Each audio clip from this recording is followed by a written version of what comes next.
그들을 가리켜 보이려고 나오니 대답하여 가라사대 너희가 이 모든 것을 보지 못하느냐.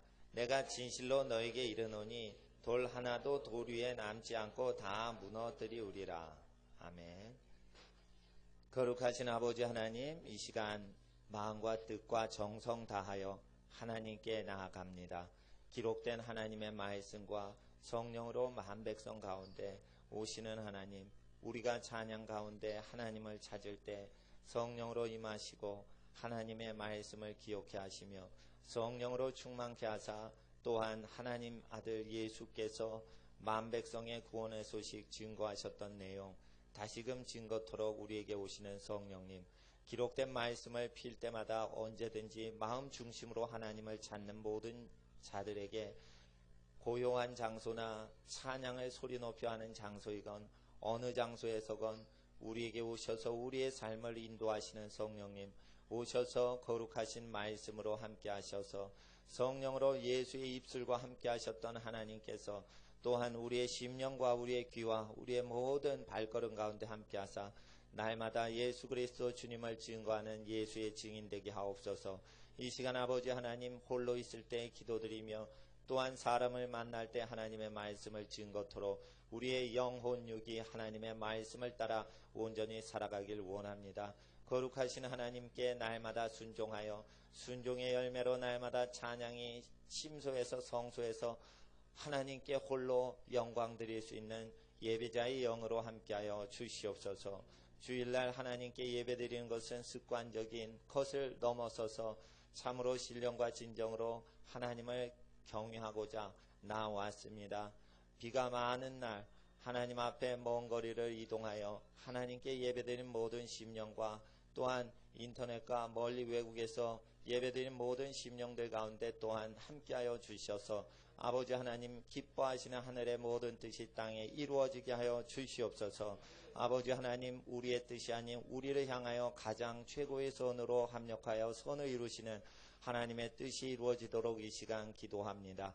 아버지여, 아버지의 나라를 오직 구하고 아버지의 나라를 오직 사모할 때에 우리의 계획과 우리의 모든 작전보다 더 완전하신 계획과 작전을 짜시고 우리를 인도하시는 우리 대장 되신 예수 그리스도 주님의 왕 되심을 온전히 바랍니다. 오셔서 우리를 다스리소서. 예수의 왕의 이름으로 오시는 성령님, 우리의 모든 범사 가운데 함께 하시고 기록된 말씀을 읽을 때 우리가 개인적인 하나님의 성령 하나님의 운행하심과 도우심이 항상 나타나게 하옵소서. 아버지 하나님, 심령 가운데 모든 문제들과 육신 가운데 모든 문제들이 기록된 말씀과 또한 성령의 모든 깨달음을 마음으로 가슴으로 받을 때 모든 문제 해결되게 하옵소서. 아버지 하나님께서 이 모든 것을 다 더하신다 하신 말씀을 이루시는 우리 주 예수님의 이름으로 성령님 의지하며 하나님 아버지께 기도드리옵나이다. 아멘.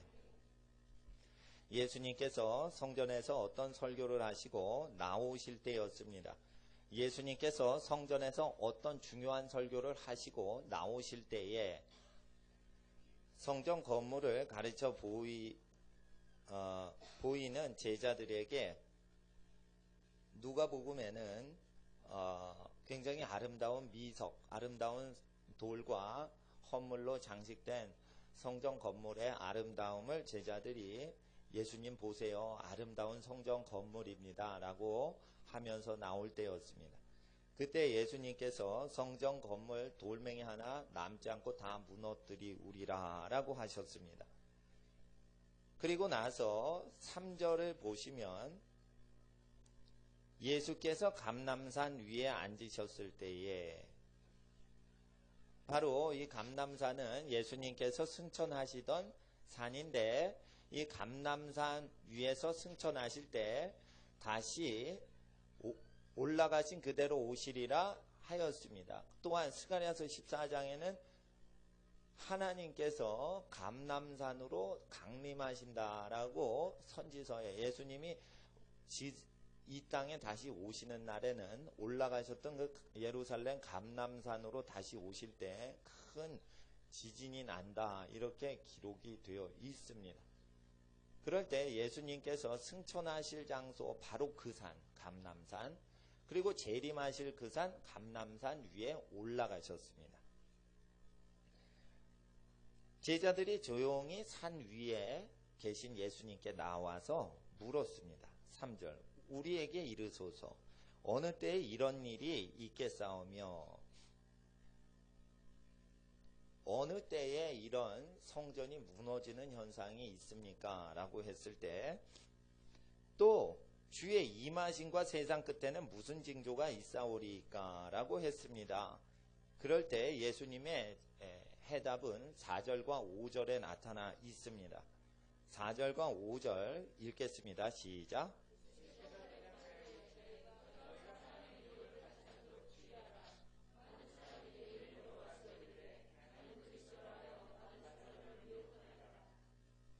예수께서 대답하여 가라사대 너희가 사람의 미혹을 받지 않도록 주의하라. 건물이 무너지고 세상이 어떻게 망하는 때가 언제입니까 했는데 왜 사람의 미혹을 조심하라 라는 답을 먼저 하실까요? 그것은 5절에 많은 사람이 내 이름으로 와서 이르되 나는 그리스도라 하여 많은 사람이 미혹케 하리라. 미혹케 하리라의 주어는 많은 사람입니다. 여기서 나는 그리스도라 하여 라고 해석도 되지만 내가 그리스도라 하여 라고도 해석이 되는 원문입니다. 그러면 이게 무엇이냐면 어떤 정신병자 드신 분들이 나타나서 많은 정신병자들이 성경에 나타난 예수 그리스도가 자기라고만 하는 그런 종교적인 정신 이상자들의 모습만 얘기하는 게 아니라는 것입니다. 이것은 많은 사람이 미혹을 당한다는 것은 그리고 또 많은 사람이 나타나서 한두 명이 많은 사람 미혹하는 것은 쉬울 수 있으나 많은 사람이 많은 사람을 동시다발적으로 미혹한다는 내용인데 이것은 예수님은 그리스도십니다 라고 말하면서 미혹한다는 해석도 동시에 되는 구절입니다. 그러니까 여러분 이 5절의 구절은 동시다발적으로 많은 의미를 갖고 있는데 다시 한번 5절을 읽어 주십시오. 시작.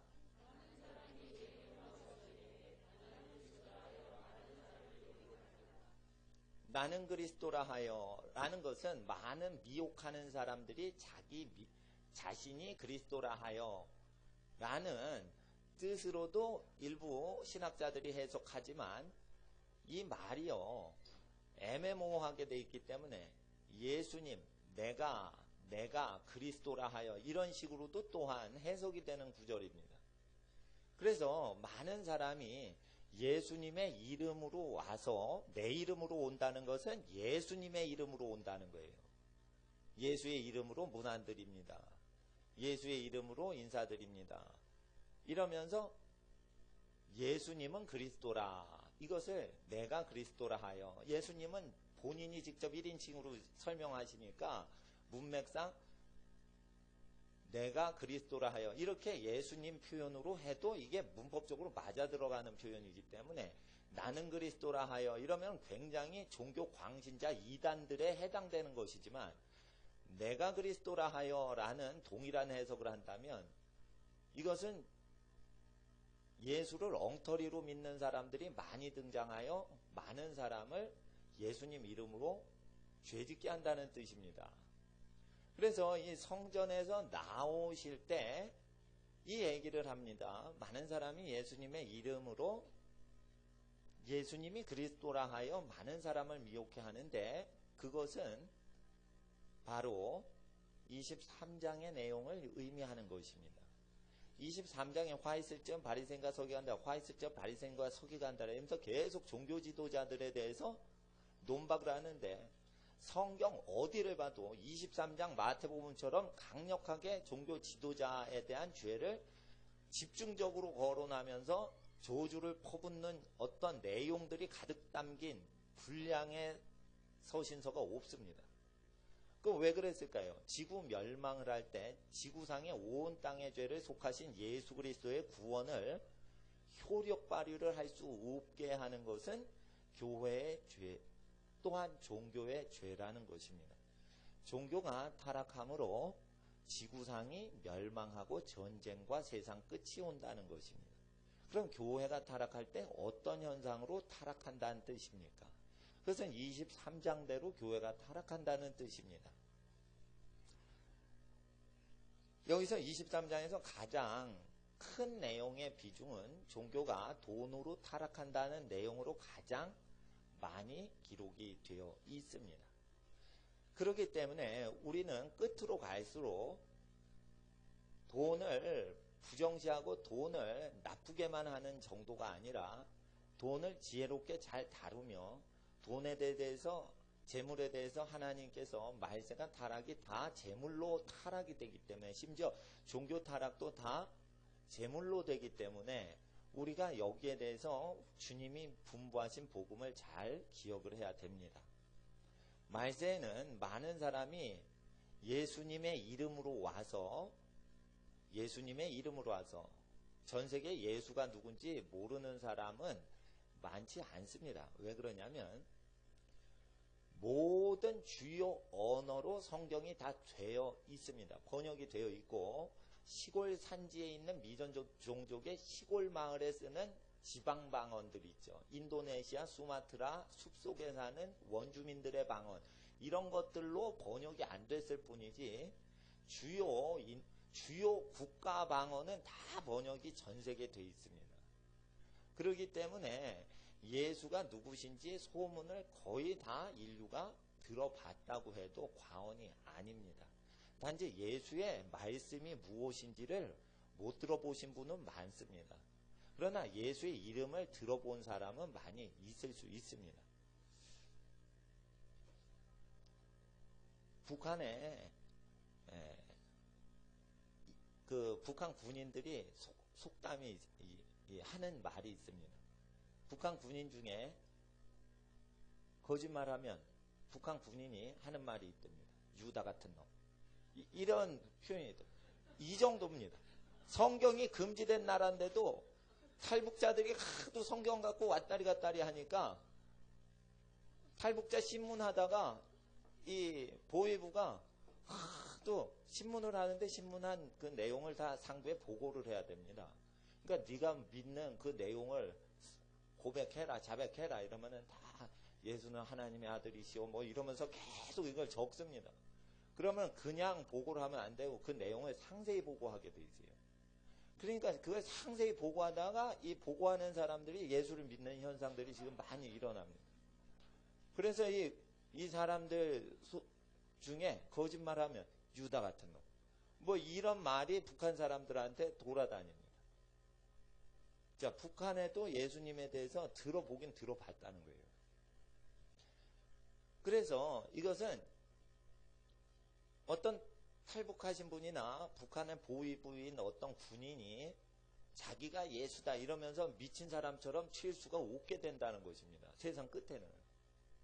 세상 끝에는 누가 자기가 예수라고 등장을 해도 어떤 사람도 미친 사람으로 보지 점점 더 미혹당하는 사람은 없는 것입니다. 세상 끝에 많은 사람이 많은 사람을 미혹한다는 건 예수님의 이름으로 와서 예수님이 그리스도라. 그래서 내 이름으로 와서 내가 그리스도라. 이것을 내 이런 단어를 예수님으로 바꾼다면 어떤 식으로 이게 해석되냐면 24장 5절에 많은 사람이 예수님의 이름으로 와서 이르기를 예수님이 그리스도라 하여 많은 사람이 미혹해 하리라. 이런 내용으로 바로 해석이 될 수도 있어요. 예, 그렇기 때문에 이게 고대 헬라어 그 언어인데 많은 사람이 예수님의 이름으로 와서 미혹을 할 때는 23장의 내용대로 미혹했기 때문에 23장의 내용을 설교하셨던 성전 바깥으로 나가시면서 이 성전이 무너진다 하신 것입니다. 그래서 행동 자체로 세상 끝날에 왜 성전이 무너지는지 먼저 답을 주신 거예요.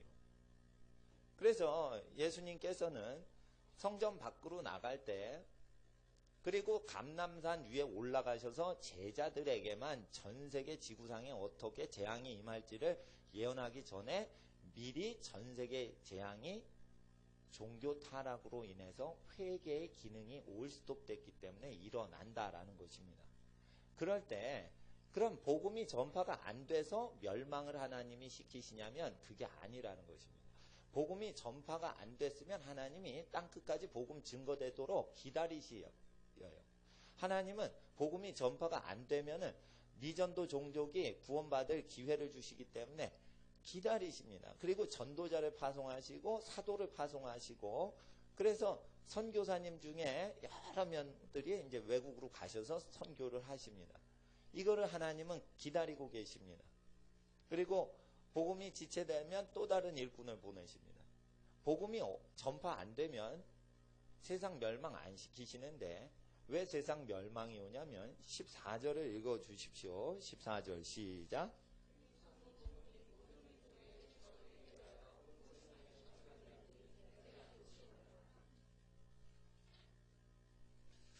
천국 복음이 온 세상 끝까지 증거됐는데 죄를 계속 짓는 것입니다. 그래서 이 천국 복음인 예수님 말씀이 온 땅 끝까지 증거되었는데도 증거하고 있는 교회들이 예수의 말씀인 23장의 죄를 계속 어기기 때문에 회개의 기능이 올스톱이 된 것입니다. 그래서 죄를 제거하는 교회의 성결 기능이 없어졌기 때문에 교회가 심판받으면서 성전이 돌 위에 하나도 남기지 않고 다 무너지면서 동시에 전세계 재앙이 어떻게 시작되는지, 교회 타락과 더불어 시작되는 전세계 재앙에 대해서 이야기하시는 것입니다. 그래서 전세계 재앙은 예수님 설교에 의하면 교회의 타락으로 오는데, 그것은 성경을 몰라서 타락하는 게 아니라 예수님의 설교를 알면서 타락한다는 것입니다. 알면서 타락할 때 복음서는 복음이 아니고 바울서신이 진짜 마지막 복음이다 하면서 사람들이 다 속습니다. 그래서 이 마태복음 23장에 종교 지도자를 향하여, 그리고 예수를 오래 믿은 사람들을 향하여 외치신 예수님의 말씀이 효력이 없는 것처럼 잘못 오도되는 신학들이 대다수 많이 등장하여서 많은 사람들이 예수의 말씀에 안 맞는다는 것을 알면서도 이 예수의 말씀을 그냥 넘겨버리고 로마서의 몇 구절을 잘못 해석함으로 말미암아 복음이 로마서가 됐고 사복음서는 복음이 아니라는 식으로 유럽의 신학이, 서구의 신학이 전 세계에 퍼집니다. 그럴 때 전 세계에 서구의 잘못된 신학이 퍼질 때는 반드시 서구의 돈을 사랑하는 자본주의도 같이 퍼지면서 사람들이 사랑이 식어지고 불법이 성하고 집안 식구끼리 재산 때문에 서로 잡아 죽이는 현상들이 전 세계에 많아진다고 여러분 아시면 됩니다. 돈을 좋아할 때 가족이 가족을 죽인다 이렇게 예언을 예수님이 하셨는데 이거 원인이 하나예요. 돈을 가족보다 더 좋아하는 겁니다. 그래서 부모님이 뭘 상속을 해 주시려고 하는데도요, 그 지방 법원에 가면은 자녀들끼리 소송 걸린 재산 소송이 그렇게 많답니다. 이게 뭐냐면 부모님이나 형제 자매 사랑보다 재산이 더 중요하다고 지금 믿는 것이죠. 심지어 예수를 믿는 사람들 사이에서도 이게 일어난다는 것입니다. 그래서 예수님께서는 형에게 말하여 부모의 재산을 나에게 나눠주라고 예수님 좀 해주세요 라고 재산 소송에 대해서 도와달라고 했어요. 예수님께서 복음서에 사람의 소유에 넉넉함에 그 사람의 생명이 있지 아니하니 물은 모든 탐심을 내어버리라. 그래서 유산 상속에 대해서 욕심은 탐심이다 예수님이 얘기해 주셨어요. 자기가 땀 흘려 번 게 아니라 부모님이 주시는 거면 자기 게 아니라는 것입니다. 그래서 상속은 원래 자기 게 아니라는 마음으로 배우라는 것이죠. 이 예수의 말씀을 받아들이는 집안만 부모가 축복한 복이 자녀대에 계속 머물러 내려갑니다. 그냥 복된 소식인 예수의 소식을 믿을 때에만 실제 재산 상속해도 집안에 복이 내려가는데 교회가요, 교회를 다니는 사람들이요, 부모 재산 상속받으려고 싸움을 해서 예수 믿지 않는다는 증거를 마귀 앞에서 계속 보여댑니다. 그래서 마귀가 그 사람들을 향해서 공격할 수 있는 틈을 얻게 되는 것이에요. 왜 그럴까요? 예수의 설교하신 내용을 실제 믿지 않는 행동을 보이면서 말로는 예수를 믿는다 하는 것입니다. 그러면서 부모 공경을 아니하여서 형제들을 사랑하지 않게 됩니다. 육신의 형제도 사랑하지 않으니 영적인 형제인 교우들을 더 사랑할 수 없게 되는 것입니다. 말세 전 세계 기독교가 이와 같이 돈을 중요시하는 사상의 수출 번지는 현상과 더불어 온 세상에 세속된 기독교가 전파될 때 복음서는 땅끝까지 존재하지만 아무도 복음서를 믿는 기독교인은 없어집니다. 그럴 때 전 세계의 뿌리부터 흔들리는 현상들이 일어나는 것입니다. 그래서 우리가 복음서를 쭉 읽으면 우리가 과연 예수의 설교를 믿는 사람인지 아닌지 법원만 가도 알 수 있다 이거예요. 기독교인들이 예수를 얼마나 안 믿는지를 법원만 가도 안다 이거예요. 네. 그리고 보세요. 하나님 앞에 예배 드릴 때 우리가 복음 전도를 하기 위해선 주일 성수를 꼭 해야 불신자가 교회 오도록 도와줄 수 있습니다. 제가 선교단체에 많이 있었고 여러 선교단체에서 훈련받기도 하고 외국에서도 있어봤는데 소위 신령하신 사역자들이 주일 성수를 안 합니다. 왜? 매일 기도를 하기 때문에 주일은 중요하지 않다 이렇게 여깁니다. 매일 기도하고 매일 전도하는 분이 주일을 구별하지 않습니다. 나는 월요일이나 주일이나 다 거룩해. 그러니까 주일은 중요하지 않아. 이렇게 하면서 세상 활동을 열심히 하시는 분들이 교회를 하루라도 나가도록 전도를 해야 되는데 불신자한테 예배를 안 드리는 어떤 모양새로 보이게 자신의 삶을 보입니다. 그래서 자기는 거룩하다 이럽니다. 거룩하지 않습니다. 6일 내내 기도를 해도 주일은 더 다른 날로 구별하라라고 되어 있습니다. 그래야 불신자 가족들한테 전도를 할 수 있고 예배를 1초도 안 드리는 사람에게 1시간이라도 2시간이라도 3시간이라도 예배 드릴 수 있도록 주일에 예배자로 초대를 할 수 있는 것입니다. 그래서 하나님 앞에서 우리가 이 예수의 말씀을 따라서 계명을 폐하지 아니하셨으니 구약의 10가지 계명을 폐하신 적이 없기 때문에 우리는 예수의 말씀을 달마다 묵상하고 분부하셨던 모든 내용을 가르쳐 지키게 하는데 왜 마지막 세대에 성경책이 있으면서 멸망할까요? 그것은 예수의 말씀을 믿지 않는 종교 지도자들이 많이 등장하는 것 같습니다. 이들은 조금 등장하지 않고 많은 사람들이 등장하여 소수 사람을 미혹하는 게 아니라 많은 사람을 미혹합니다. 이렇게 될 때 많은 사람들은 누구나 거짓을 말하고 하나님은 진실되십니다. 인간은 누구든지 죄를 짓되 거짓말을 하고 하나님은 참되시고 거룩하십니다. 라고 하면서 자신을 속입니다. 이것을 로마서의 3장 보세요. 로마서 3장에 보면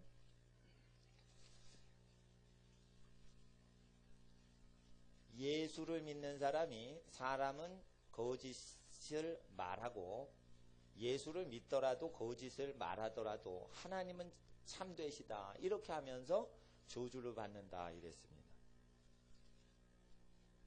마지막 때는 바울 서신을 억지로 풀어서 스스로 멸망에 이르는 자들이 많게 됩니다. 그것은 무엇입니까? 바울 서신을 통해 바울처럼 회개하는 게 아니라 바울 서신을 자의적으로 해석해서 죄를 합당화시키는데 바울 서신을 마구잡이로 이용합니다. 마지막 때는 주일도 안 지키고 주일날 돈벌이 하면서 돈을 버는 걸 최상시합니다. 그래서 주일날은 아르바이트 하는 게 아닙니다. 반드시 예수를 배신합니다. 주일날은 돈 벌지 않는 것입니다. 주일날은 돈 벌지 않아야 사람들에게 예배자로 초대할 수 있는데, 돈을 버시더라도 한두 시간이라도 예배로 들어오도록 불신자한테 도움을 나누어 주어야 됩니다. 그래서 우리가 마지막 때일수록 좀 더 재물에 대해서 깨어있고 하나님 앞에 신실하게 살아가는데 힘써야 되는데, 마지막 때는 바울의 서신서를 이용해서 마음대로 살아도 예수 믿는 거다, 이런 식으로 해서 사람은 예수 믿어도 거짓말을 하게 돼 있다, 이런 식으로 말해서 저주당한다 이랬습니다. 그게 무엇이냐면 7절, 8절입니다. 로마서 3장 7, 8절을 읽어주세요. 시작.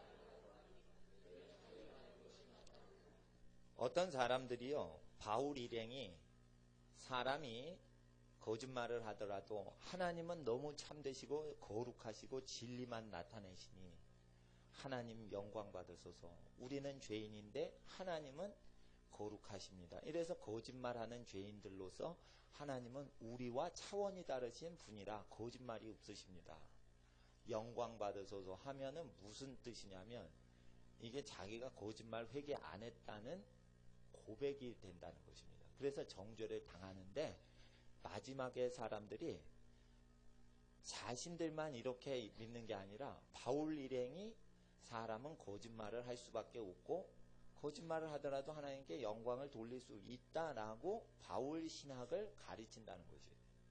그러니까 바울은 이렇게 가르친 적이 없어요. 근데 바울은 도리어 이런 엉터리식으로 가리키는 사람들이 정죄받는 게 합당하다라고 오히려 얘기했는데, 이 시대에 역시 많은 사람이 바울은 우리는 죄를 지어도 하나님 앞에 거짓말하고 사는 것이 하나님 너무 거룩하셔서 하나님이 돋보이게 되니까, 우리는 씻어먹고 하나님은 거룩하고 새하야니까 하나님께 영광되지 않냐, 우리는 다 죄 짓는데 하나님은 홀로 거룩하시다, 그러니까 우리가 하나님께 경배드리세요, 이러면은 큰 저주를 받는다는 것입니다. 근데 거의 서구 설교자들 보면 우리는 죄를 지을 수밖에 없습니다, 그러나 하나님은 홀로 거룩하십니다, 하나님 우리의 경배를 받으셔서 이렇게 외식된 예배를 드린다는 것입니다. 사도 바울은 진정한 하나님의 사람이었습니다. 예수의 말씀을 그대로 전파했습니다. 자기의 설교를 예수의 복음이라고 하지 않았습니다. 로마서는 예수의 말씀을 전파한 뒤에 그 예수의 말씀을 다 믿고 살아가는 사람에게 의롭다 칭찬하는 책으로 보낸 두 번째 책입니다. 로마서는 복음을 증거하지 않습니다. 로마서에 나온 모든 복음에 대한 것은 먼저 너희가 복음을 알고 있는 전제 가운데 이거를 설명하고 있습니다. 로마서는 절대 복음서를 대신할 수도 없고 예수의 설교를 대신하는 책도 아닌 것입니다. 예수의 설교를 완전히 믿고 있는 의인들에게 너희가 어떻게 의인이 됐는지, 예수의 설교를 다 믿으니까 십자가의 피로서 너희가 의롭게 됐다. 그래서 십자가의 도를 모를 때에도 이미 예수의 말씀을 믿고 있기 때문에 의인된 것을 잘 설명해 주는 책입니다. 그래서 이건 죄인을 의인으로 만드는 책이 아니라 이미 로마서 없이 의인된 사람을 의인된 성화 과정을 설명하는 책입니다. 로마서는 의인에게만 읽혀지는 책이라 절대 불신자 책이 아닙니다. 이건 교인들이 읽는 책입니다. 이것은 예수의 설교를 믿는 사람만 읽는 책입니다. 외식하는 죄에 빠져들지 않는 예수의 설교를 완전히 믿는 사람들만 의롭게 된 사람, 마음 중심으로 죄를 멀리하는 사람, 마음 중심으로 입술로 거짓을 말하지 않기로 완전히 삶이 변화된 사람, 그런 사람들이 읽는 책입니다.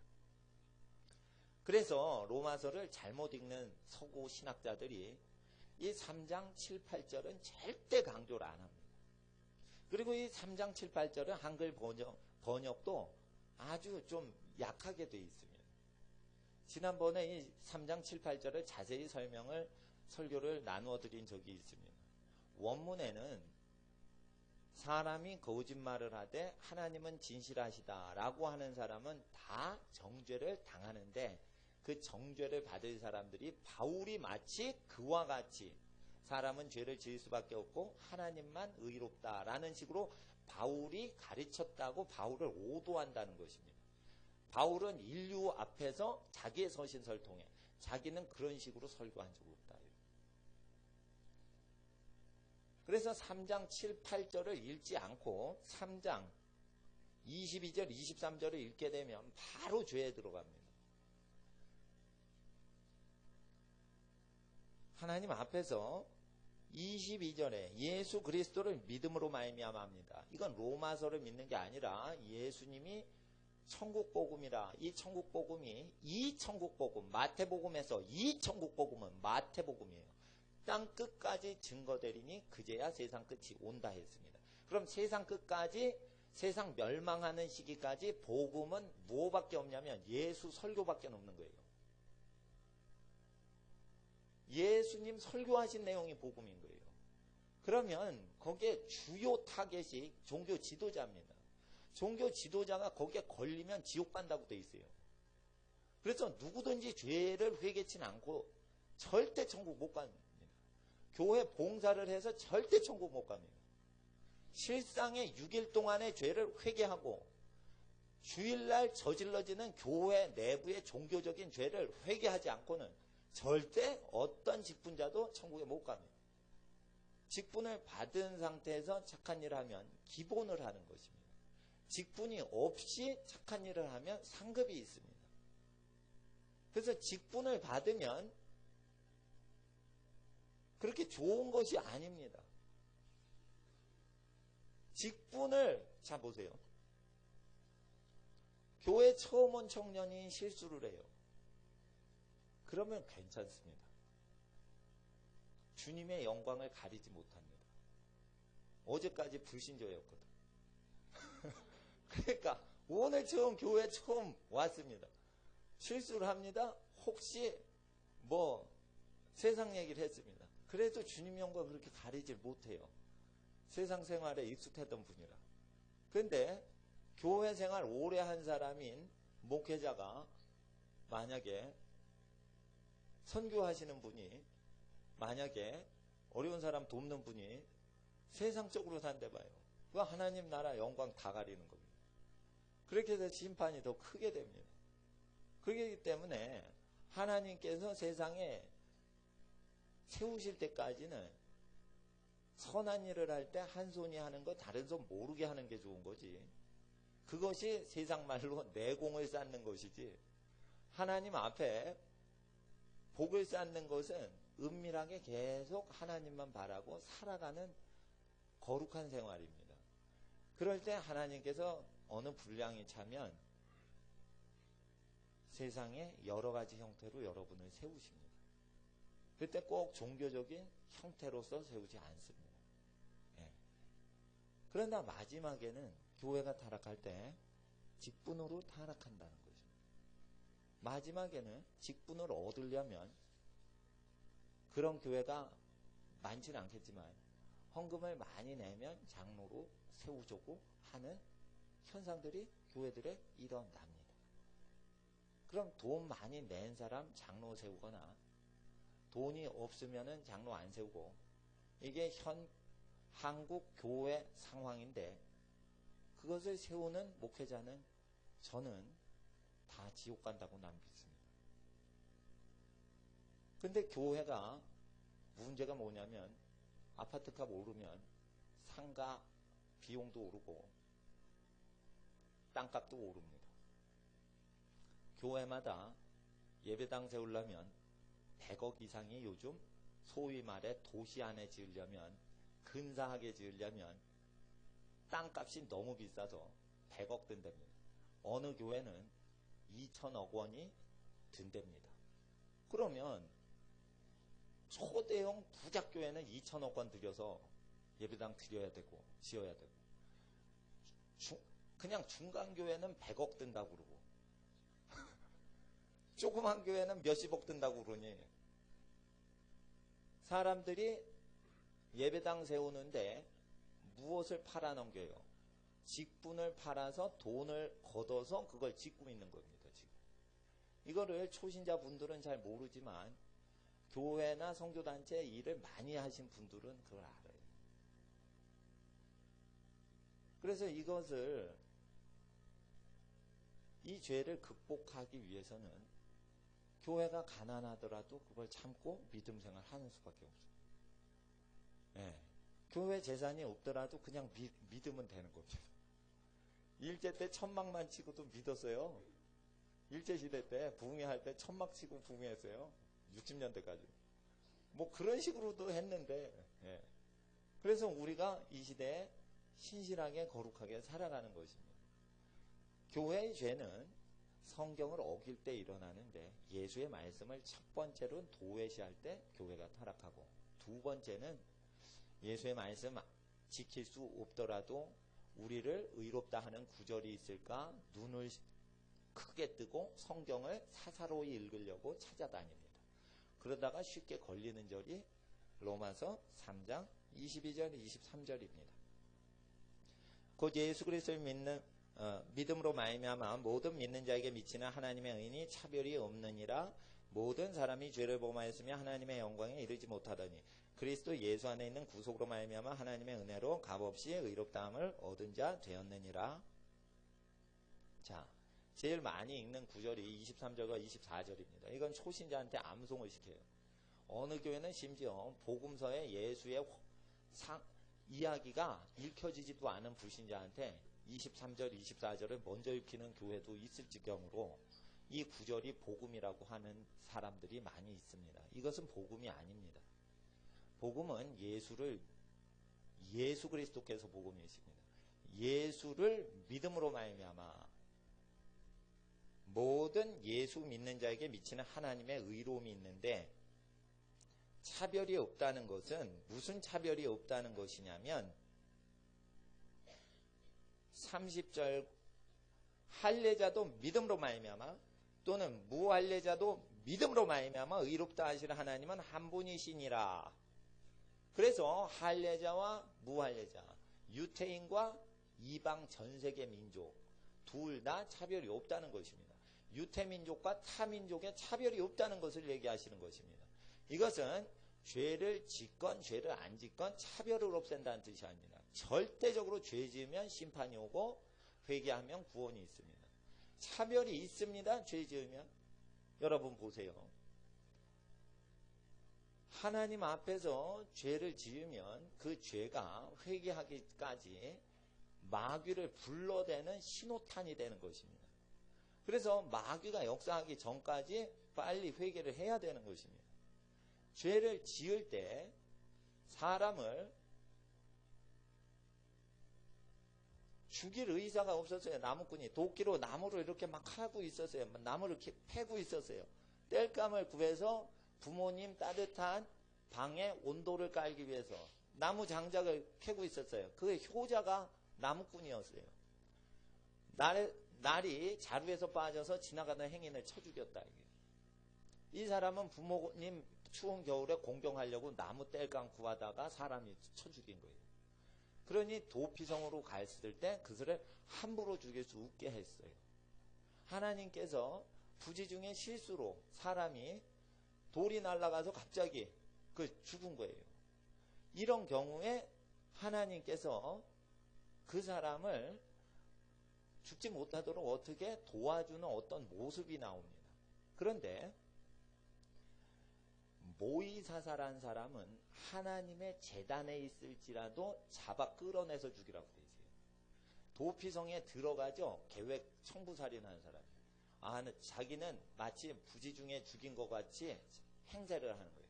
근데 실제 모이살인 했어요. 그러면 도피성에 들어가더라도 끄잡아내서 죽이라고 되어 있어요. 자 보세요. 자기가 고범죄 지었는지 고의범죄가 아닌지 차별이 있습니다. 가룟 유다는 실수한 게 아니에요. 고의로 죄 지은 거예요. 예수를 팔아먹은 거 고의로 죄 지은 거예요. 죄를 지을 때 차별이 있습니다.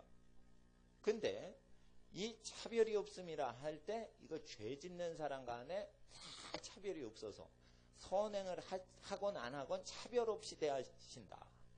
이런 식으로 잘못 해석을 하는데, 이거는 유태인과 타민족이 예수님의 설교를 똑같은 분량으로 믿으면, 예수를 믿으면 민족 간의 차별이 없다는 것입니다. 본문을 읽지 않고 한 구절만 읽으면 자기 마음대로 해석을 합니다. 그래서 서양 신학이 틀렸다는 것은 한 구절 갖다 놓고 한 구절을 논합니다. 틀렸습니다. 성경은 쭉 읽으면서 앞뒤로 해석이 되게 되어 있습니다.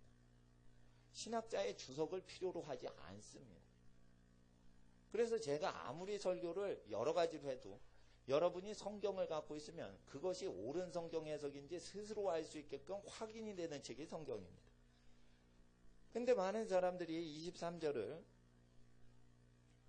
22절을 하나님의 의미 차별이 없느니라. 마치 죄를 지어도 차별을 없애주시는 걸로 잘못합니다. 이 차별은 민족 간의 차별을 얘기합니다. 예수를 믿는다면, 예수의 말씀을 그대로 믿는다면, 그게 유태인이건 이방 민족인 한국 민족이건 차별이 없이 성령이 임하시는 것입니다. 그래서 할례가 없는 고넬료가 설교를 들을 때 설교를 듣는 모든 자들에게 성령이 임하시더라. 그러니까 세례를 받지 않았는데 성령을 세례를 받았으니 물 세례 그냥 주어라. 이렇게 돼 있습니다. 그러니 하나님 차별이 없으시다는 겁니다. 회개를 하면 할례를 안 받은 로마인인데도 성령이 내리시더라. 그래서 이 로마서는 사도행전의 현상을 완전히 다시 재조명하는 책입니다. 이게 신비로운 새로운 내용이 아니라는 것입니다. 근데 왜 새로운 내용같이 로마서가 제일 중요하다고 하냐라는 것은 로마서에 있는 내용을 다 뜯어서 먹는 게 아니라 일부 구절만 자기 사상대로 먹는 거예요. 그럼 사사로이 바울의 책을 풀게 돼서 스스로 멸망하는 기독교인이 많아져서 성경 예수님의 말씀은 세상 끝까지 전 세계 모든 민족에게 증거되는데도 불구하고 예수의 말씀을 누가 믿어? 바울의 한두 구절 믿어서 천당 가지, 잃어본 지옥 간다는 것입니다. 바울은 절대 거짓말하는 생활에 대해서 정죄 없다, 차별 없다 아니했습니다. 그건 정죄 받는 게 마땅합니다.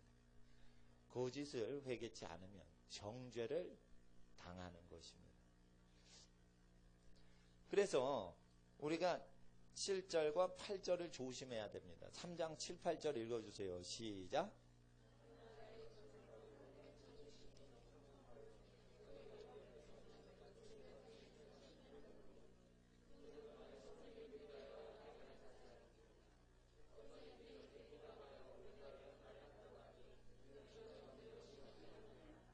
바울은 거짓말하는 자가 하나님께 영광 돌릴 수 있다라고 말한 적이 없는데, 사람은 거짓말할지라도 하나님이 참되시니 하나님께 사람의 거짓말이 하는 생활이라도 하나님께 하나님 참되시고 거룩하시며 거짓이 없으십니다라고 거짓말하는 사람들이 그렇게 고백할 때 그들이 정죄받는 게 옳고, 바울이 그런 식으로 가르쳤다고 잘못 바울을 전파하는 자들은 정죄를 또한 당하는 게 옳다 하면서, 바울은 바울 신학을 빙자하여 죄를 허용하는 기독교인들을 양산해 내는 잘못된 전도자들을 바울이 정죄하고 있습니다. 무섭습니다, 성경이. 그러니까 이게 로마서가요, 바울 글이 아니에요. 이게 성령님이 주신 하나님 말씀이에요. 그래서 로마서를 읽으면 죄를 회개치 않은 사람들이 도망가는 데를 다 차단을 해요. 그리고 예수를 믿게끔 하는 거예요. 예수의 말씀을. 6장 17절 읽어주세요. 로마서 6장 17절.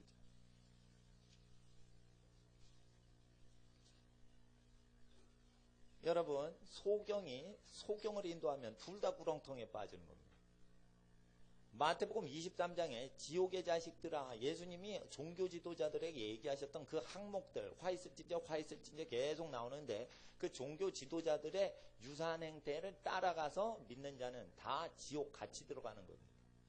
그래서 전 세계 민족의 큰 지구상의 재앙은 로마서를 함부로 풀어서 예수의 말씀을 안 믿는 이상한 믿음들이 나오는데 이게 자기가 믿는 믿음이에요. 예수를 믿는 게 아니라 자기가 자기 방식대로 예수를 믿는 거예요. 난 믿네. 이런 식이에요. 내가 믿으니까 그게 중요하다는 식으로 해요. 예수를 객관적으로 믿어야지 나를 의롭게 하신다는 뜻인데 주관적으로 믿기만 하면 믿는 걸로 보는 거예요.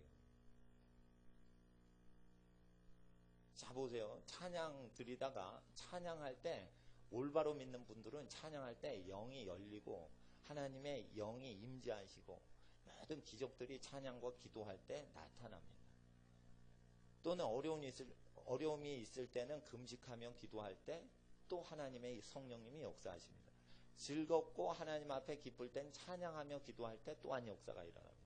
기도는 굉장히 큰 능력을 우리에게 가지고 오나 말씀에 바로 서지 않은 상태에서 기도를 할 때 주관적으로 체험을 합니다. 그럴 때 어느 찬양을 할 때 갑자기 불신자인데 눈물이 났습니다. 눈물이 난 것을 어떤 사람이 거듭났다고 얘기를 했습니다. 아닙니다. 거듭날 때 눈물 나는 분이 있고 눈물 없이 거듭나는 분도 있습니다. 눈물이 꼭 있어야지 거듭난 거고 아닙니다. 예수를 믿으면은 거듭나는데 예수를 믿는 것은 죄를 회개치 않고는 믿을 방법이 없습니다. 그래서 죄와 타협하는 식으로 세상과 타협하는 식으로 살아서는 절대 예수를 믿을 수가 없습니다. 주일날 청년들이 아르바이트를 하면은 예수를 믿지 않는 길로 가는 것입니다.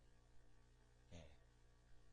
그 집안 식구를 다 먹여 살리는 것도 아니고 예. 개인의 어떤 용돈 벌려고 아르바이트를 자녀들한테 허용하시면 주일날 안 되는 것입니다. 어린 신앙을 바로 잡아줘야 됩니다. 나무가 이렇게 휘질 때 어린 나무일수록 바로 잡아주면 큰 나무로 대성해도 이게 구부러지지 않는데 어릴 때 이렇게 휘어지면 어떻게 합니까? 커서도 이제 휜 나무가지가 됩니다. 그래서 우리는 하나님 앞에서 어릴 때 기도하는 습관 그리고 하나님을 섬기는 습관 이것을 계속 나가야 되는데 중요하게는 개인적으로는 그렇게 개인 생활을 부모님이 해주셔야 되고 교회에서 할 수 없습니다. 예수님이 주일학교 하시지 않았습니다. 예수님은 부모에게 모든 책임을 하나님은 신명기에 주셨기 때문에 자녀에 대해서는 주일학교 선생님 책임이 없습니다. 100% 부모 책임입니다. 그래서 자녀에 대해서 어떻다 말라 할 수 없습니다. 오직 각 부모님이 하나님의 권세로 애들을 신앙지도하는 수밖에 없습니다. 그래서 부모님에 의해서 모든 권한이 임하는 것입니다. 그래서 우리는 하나님 앞에서 성경을 완전히 완수하시고 완성하시는 예수의 말씀을 믿어야 됩니다. 로마서 6장 17절을 찾으신 줄 알고 읽어주세요. 시작.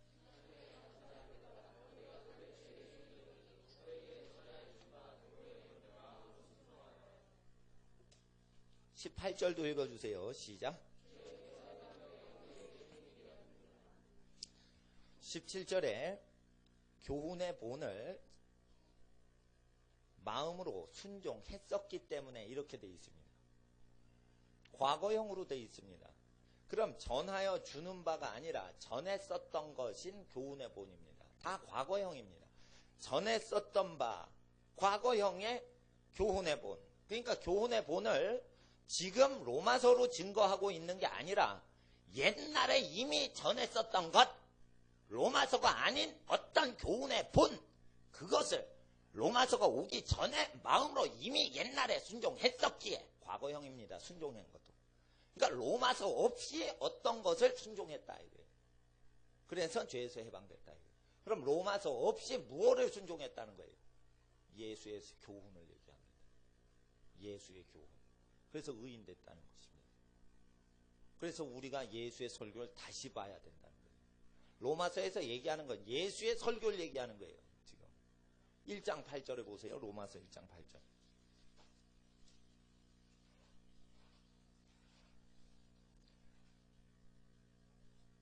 신학자들이 전 세계 무엇을 전파했냐면 잘못된 걸 전파했습니다. 예수님 당시에 복음하고 바울 시대의 복음하고 다르다는 것입니다. 그래서 로마서가 복음이 됐다는 것입니다. 예수님 당시에만 예수님 설교가 복음이었고 바울이 등장하니까 로마서 중심으로 바울 신학이 복음이 됐다는 것입니다. 이렇게 복음이 몇 년 안에 바뀌었다는 식으로 가리킵니다. 신학자들이. 일부 신학자들이. 근데 그게 대세를 이루어서 많은 악영향을 미칩니다. 바울이 얘기하는 건 지금 예수님의 복음이 변질 안 됐다는 것을 섬기는데 과거형으로 되어 있습니다. 사람들이 이걸 읽을 때 과거형으로 되어 있는 걸 신경 안 쓰고 읽습니다. 1장 8절을 보세요. 1장 8절 시작.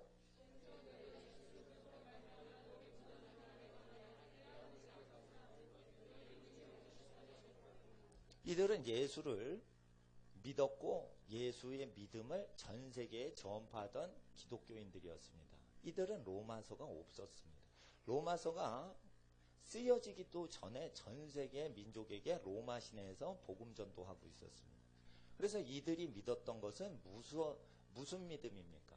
예수의 교훈을 순종해서 의인됐다는 것입니다. 그래서 예수를 순종해서 의인됐다는 것입니다.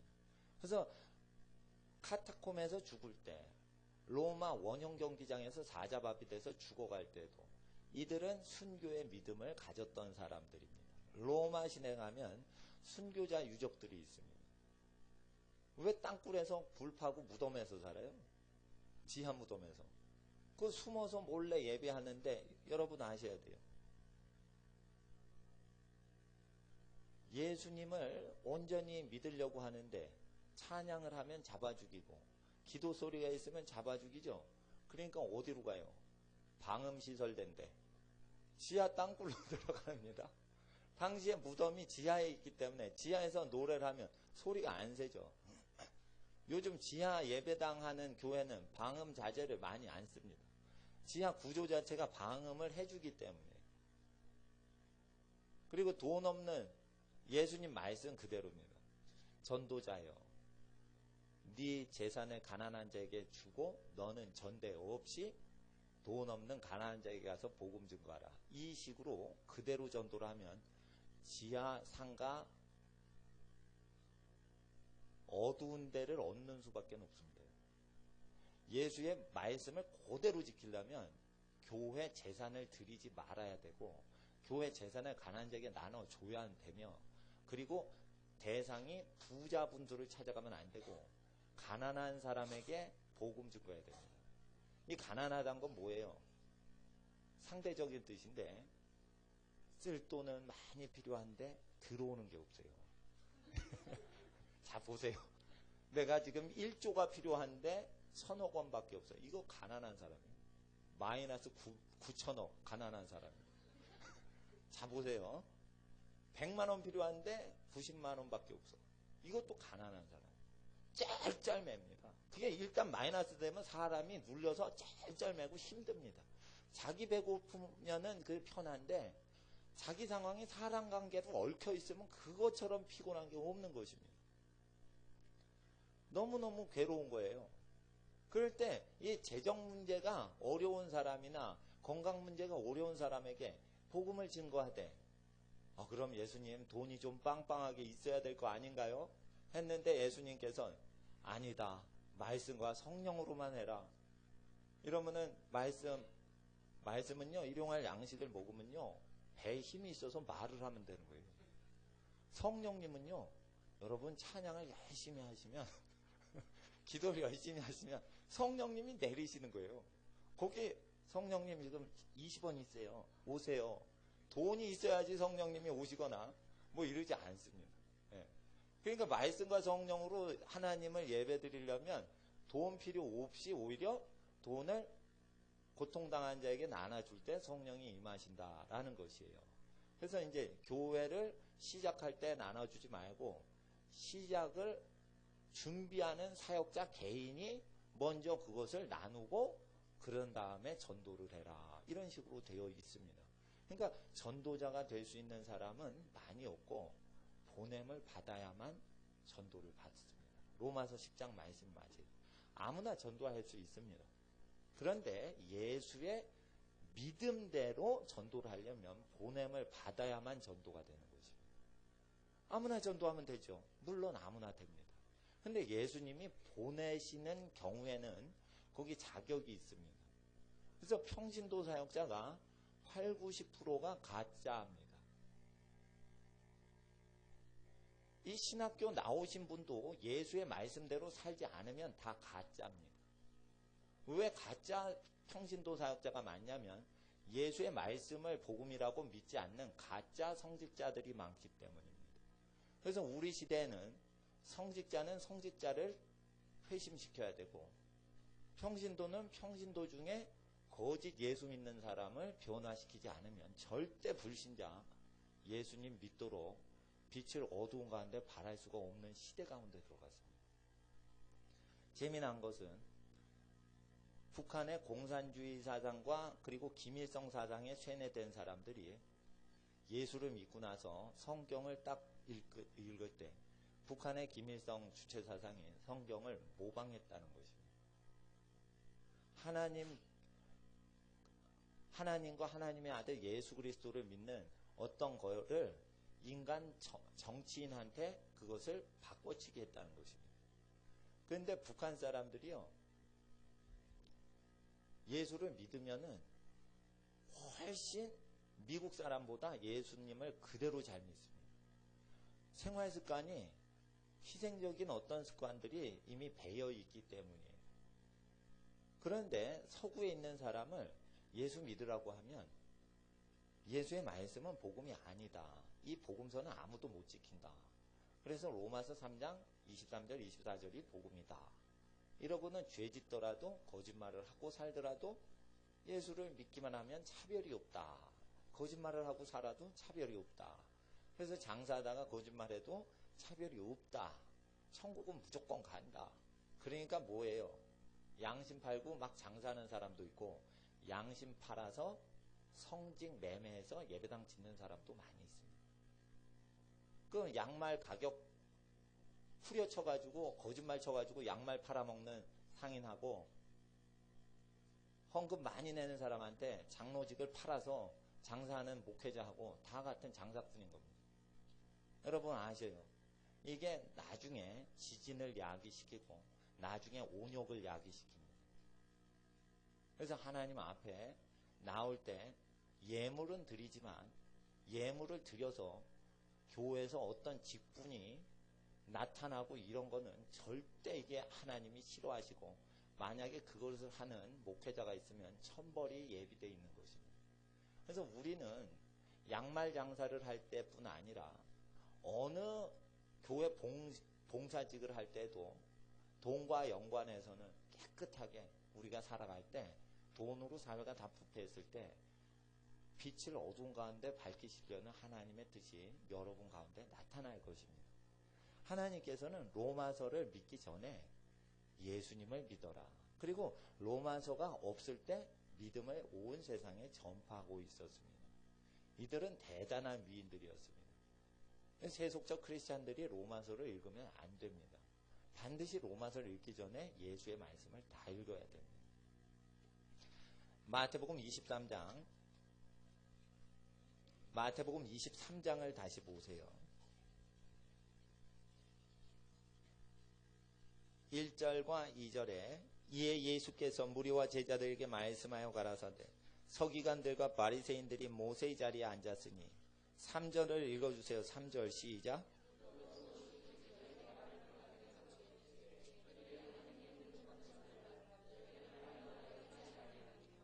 네, 그래서 말만 하고 행치 않습니다. 외식하는 자들은 입술 고백하고 주여 주여 하면 되고 행동이 안 따라가도 구원이 된다. 이런 식으로 의인을 행위가 안 좋아도 이신칭이라는 원래 성경의 믿음으로 의롭다함을 받는 그 내용과 다르게 말로만 의롭게 여김을 받을 수 있다라는 거짓된 교훈으로 예수의 말씀은 효력이 사라졌다 하는 범죄를 저지릅니다. 믿음으로 말미암아 의롭게 되는 건 맞는 진리의 말씀입니다. 그런데 그 이론을 교묘하게 역돌려가지고 예수의 말씀은 이 시대에 효력이 없고 예수의 말씀은 복음이 아니다. 그래서 다른 복음이다. 바로 믿기만 하면 죄 지어도 의롭다라는 것이 거짓 복음인 것입니다. 그래서 세상의 세상적인 기독교 신학이 사람들을 속여 먹여서 사람들을 회개의 길로 인도를 안 하고 거짓의 길로 그냥 가게 할 때 우리는 세상 거짓된 신학이 기독교인을 속이는 그 방식의 모든 것을 예수의 설교, 말씀을 통해 다시 드러내고 바울의 설교를 통해 다시 드러내서 왜 죄를 지으면 교회 직분자로부터 시작해서 믿지 않는 불신자까지 왜 심판이 임하는지 그것에 대해서 나타내고 교육을 할 수 있어야 됩니다. 교육을 못하면 회개가 안 되는 것은 잘못된 내용으로 교육이 이미 돼 있는 상태이기 때문에 회개를 안 하는 것입니다. 그래서 말만 하고 행동이 없어도 괜찮다고 하는 것이 퍼지고 그리고 성전, 지구상에 있는 모든 교회는 다 멸망을 하게 됩니다. 전 세계에 재앙이 내리게 되는 때가 곧 옵니다. 그럴 때는 교회 건물이 없어도 예배를 드릴 수 있도록 준비하셔야 됩니다. 빛의 시기에는 마음껏 찬양 기도 드리기 위해서 예배당이 있어야 돼요. 근데 하나님 앞에서 어둠의 권세가 오는 때가 옵니다. 새벽에 빛이 뜨기 전에 제일 어둡습니다. 예수님이 재림하시기 전이 제일 어두운 시대가 될 것입니다. 그때 교회 재산이 없어도 예배 드릴 수 있어야 됩니다. 자, 보세요. 교회를 잘 지으려면요 100억을 나눠줘야 되지 100억을 모아서 예배당을 지으면 100억을 모으는 동안 예수의 말씀을 안 지켜야 돼요. 그러니까 보세요. 교회를 섬기는 게 하나님 뜻이 아니라 하나님의 아들 예수의 말씀을 섬기는 게 하나님을 예배하는 거예요.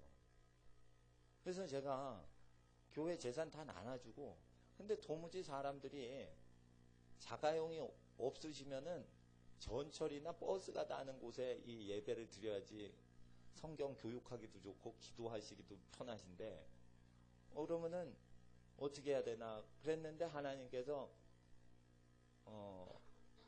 인터넷이라는 걸 주신 것 같아요. 그 원래 20년 전에 방송하셨던 교회는 방송국 설립 위해서 몇십억을 투자를 해서 방송국 카메라랑 뭐 위성 TV 하는 거 이거 다 구입하고 그러셨습니다. 초대형 교회. 엄청나게 돈 들어갑니다. 근데 인터넷이라는 게 나오더니 그냥 집에 굴러다니는 캠코더 그냥 딱 장착하면 이 방송을 우크라이나에서도 보고 미국 시애틀, 오레곤 또 시애틀 와싱턴 주에서 오레곤 주에서도 보고요. 호주에서도 보고요. 부산에서도 보고요. 다 봐요. 예. 그러니까 이거 그 방송국 하는 게 인터넷 접속하고 그 몇 가지 시설을 하면 됩니다. 그러니까 이게 어떻게 보면 이게 천지가 개벽하는 어떤 방식입니다. 100억 들여야 된다. 어떤 교회 뭐 2천억 원을 들여서 예배당 지어야 된다. 이러는데 보니까 캠코더 저거 몇십만 원짜리 오드문은 되고 비싸도 뭐 100만 원 넘어가고 뭐 이런 식으로 얼마 안 되게 그렇게 하는 방식이 있습니다. 그래서 기도를 하는데 하나님께서 북한이 곧 열린다. 북한이 지구상에서 제일 극빈한 국가 5개 꼽으면 지금 북한이 들어간답니다. 근데 아프리카 국가들은 말이 안 통해서 우리가 복음 전하기가 어려워요. 그건 외국어 능력이 있으셔야지 선교사가요. 그래서 이게 일부만 가시면 되는데 아프리카 국가는 북한은 우리나라 사람들이 아니냐 말이 남한 사투리를 쓴다 쳐봐요. 북한 사람 입장에서 다 알아듣습니다. 대충 다 알아듣습니다. 그리고 북한 말 쓰죠. 그럼 몇 가지 이렇게 몇 번 대화하면은 금방 배워요. 탈북자 분들하고 얘기하면 그 내용들 거의 다 금방 배웁니다. 일주일 안에 다 배웁니다. 그래서 복음을 증거하는데 북한을 이렇게 미국식 유럽식 교회 방식으로 선교를 할 필요가 없겠다. 북한에는 신학책이 안 들어갑니다. 그래서 복음서만 들어갑니다. 신약 성경 자체를 넣으면 두꺼워 버리기 때문에 포켓에 이게 딱 들어갈 때 위험합니다. 전도자들이 이렇게 호주머니에 넣고 다니다가 호주머니 속에 주머니를 칼로 찢어서 손으로 짚고 있다가 어느 사람 발 밑에 이렇게 딱 떨어뜨리면 바지 속을 통해서 양말 밑으로 탁 서신서가 떨어집니다. 그래서 지나가면서 그것을 싹 몰래 주워서 갖고 가는 식으로 많이 한답니다. 그러니까 북한 내에서 성경 배포하는 사람들이 이렇게 비밀리에 하는데 제일 처음 배우는 책이 마가복음이랍니다. 마가복음 짧아요. 그래서 몇 장 안 되면 그게 다 예수님 말씀 들어야 돼요. 딱 읽으면은 그거 대부분 믿어야 돼요. 그러니까 진짜 교회가 생기는 거예요. 네. 로마서 3장 23절, 24절 두 절만 암송하고 예수 믿는 게 가능하게 그렇게 안 만든다고 합니다. 예수님 설교를 읽고 예수님 설교 가라사대 하신 걸 쭉 읽고 아, 나 이렇게 믿겠습니다. 이렇게 하는 경우만 진짜 믿는다는 거예요. 그러니까 네 소유를 가난한 자에게 나눠주라. 그리고 이제 교회 거두면은 이제 그 예배당 운영비도 안 들어요, 거기. 그냥 비밀 모임이니까. 그럼 11조 내면은 11조가 어떻게 하면 옥수수 3다발 뭐 이런 식으로 온답니다. 그러면은 배고픈 사람 다 나눠준답니다. 완전히 일용할 양식 없는 사람한테 다 나눠준답니다. 와, 진짜 극빈한 나라를 만드셔서 예수님 복음서를 실제 극빈한 가난한데도 적은 능력 갖고 예수의 말씀을 버티고 지키고 있는 빌라델피아 교회 같은 교회를 이 시대에 남기시려고 이 악한 가난의 재앙을 이용하시는구나. 그런 걸 봅니다. 그러니까 선교사님들 소식 들으면은 기쁩니다. 그렇게 가난하면 예수를 안 믿을 수도 있는데 부자 나라보다 더 잘 믿습니다. 예. 그리고 보위부가 취조 신문을 하다가 보위부가 회심을 합니다. 예. 그러니까 취조하고 고문하는 사람이 이게 회심이 될 정도면 얼마나 강력합니까? 그것을 중국 조선족 전도사님이 그러니까 그 북한과 중국을 오가면서 중국 시민권자니까 북한 사람들이 함부로 못 한답니다. 중국 시민권자는 북한에서는 중국 국적 가지면은 좀 세답니다. 그래가지고 북한 사람은 함부로 대하고 중국 출신 사람은 함부로 못 대한답니다.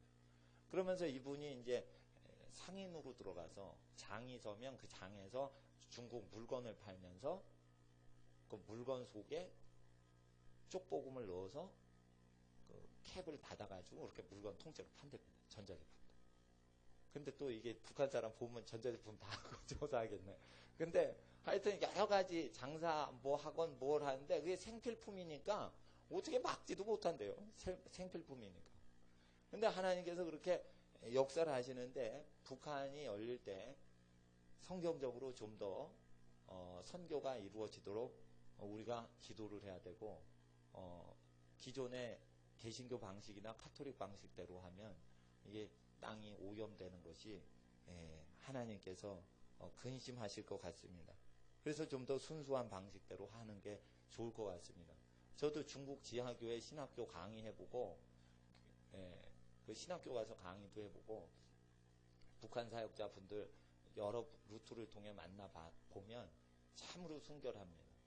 그래서 하나님 앞에서 동양 민족한테 맡기신 사명이 있구나. 서양 사람이 감당치 못하는 사명이 있구나. 그걸 느낍니다. 그래서 하나님 앞에서 이 말씀을 지키는데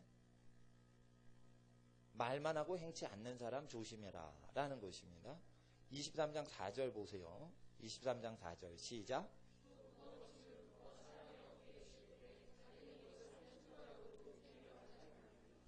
이렇게 하면 지옥 간다고 33절에 얘기되어 있습니다. 33절 읽어주세요. 33절 시작. 그러니까 예수님도 욕 좀 하셨던 것 같아. 예수님도 욕 좀 하셨던 것 같아. 이 온유하고 겸손하신 예수님이 욕이 나갈 정도면 대단하게 하나님 화가 나신 거예요. 그 욕하는 사람 보면은 제일 거룩하신 예수님하고요, 세례 요한이 욕을 합니다. 세례 요한 거 보면요, 독사의 자식들 하면서 유사한 단어가 나와요. 그러니까 뭐냐면 이거 독사는 악령을 상징하고 사탄 상징하는 건데, 독사가 사람을 알 깎겠어요. 사람이 사람을 낳은 거지. 근데 뭐 독사 상징하는 걸 그 본문은 전부 사탄을 상징합니다. 사탄을 상징하기 때문에 창세기 때 인간 타락시켰던 사탄을 상징하기 때문에 사탄에게 속한 존재라는 뜻입니다. 그러면 여기에 걸려들면 사탄의 영향력에 묶여있는 사람이라는 뜻이죠. 결국 다른 사람 천국에 못 들어가게 하면서 자기도 안 들어가면서 다른 사람 천국에 못 들어가게 한다. 13절에. 또 15절에 배나 지옥 자식 되게 한다. 그래서 아셔야 돼요. 애굽의 종들 노릇을 시켰던 히브리 사람을 벽돌로 그냥 벽돌공으로 계속 괴롭혔던 사람 방식인 세상 방식대로 계속 살아가면 위험하다는 것입니다. 근데 이게 종교기관 내에 들어온다는 것입니다. 그래서 4절부터는 이게 종교기관이 교회 안에서 일어나는 일입니다. 그래서 제가 4절을 깨달은 이후로는 사람을 직분으로 부리거든요. 교회에서는 사람을 동원할 때 처음 오신 분은 절대 수고로운 일을 부탁을 못합니다. 직분을 딱 받으면 의무가 있기 때문에 그분이 하는데, 그냥 직분 없이 서로 사랑하는 게 편하겠다. 저는 그렇게 생각이 됐습니다. 왜냐하면 북한 지하교회에 직분이 없는데 그게 돼요. 형제요, 자매요 이러면서 다 돼요. 그러니까 자기 몸처럼 사랑하듯이만 대우해 주면 되겠다. 그러니 뭘 회의해서 하지 말고 각자 개인이 자기 몸이 저걸 먹으면 맛있겠다. 그러니 내 몸이 저 음식 먹으면 맛있겠으니까 다른 분에게도 저 음식 주자. 이런 식으로 하면은 하나님 일인 겁니다. 오늘 회의를 짜가지고 오늘 짜장면을 먹을까요? 햄버거를 먹을까요? 뭐 김밥을 먹을까요? 이런 식으로 회의가 필요하고 각자가 저 사람을 내 몸처럼 생각해서 개인적으로만 잘해주면 되는 거예요. 교회에서는 기도만 하시면 됩니다. 교회에서는 성경 공부만 하면 됩니다. 교회에서는 목회자가 설교할 필요도 없고 분부하신 것만 전달만 하면 됩니다. 예, 아주 심플합니다. 그런데 북한 교회가 그렇게 한대요. 그래서 우리가 요 말씀을 쭉 보는 겁니다. 5절을 한번 보세요. 여러 번 우리가 보는 말씀이지만 주님 말씀하신 겁니다. 5절을 읽어주세요. 시작.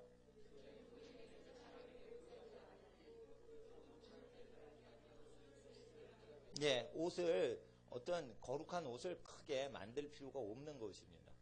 예, 성직자 옷을 너무 크게 뭐 이렇게 만들 필요 없습니다. 그 불신자가 오시면 제가 가운을 입어요. 결혼식 주례를 하거나 뭘 할 때는 뭘 입고 세례를 할 때 뭐 해요. 그런데 예수님이나 제자들이나 바울이 무슨 가운을 입고 하는 것으로 꼭 돼 있지는 기록은 없어요. 그래서 어떤 거룩한 의식으로서 할 때는 입는데 어떤 의복에 치중하지 않아도 된다는 것입니다. 6절과 7절을 읽어주세요. 6절과 7절 시작.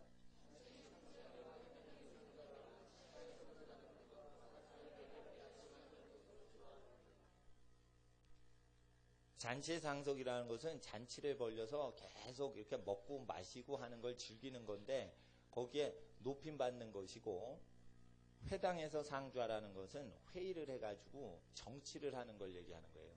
이런 정치하는 위원장 자리를 좋아하는 자들은 굉장히 위험합니다. 위원장이면 위원들을 부리고요. 위원은 실무위원들을 또 부립니다. 그래서 결국은 어떻게 되냐면 로마 황제 비슷하게 종교 지도자가 로마 황제 패턴대로 정치를 하는 격이 나옵니다.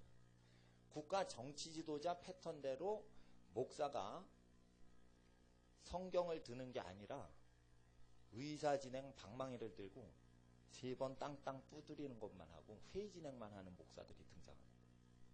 이건 목사가 아닌 거예요. 그 국회의장이지.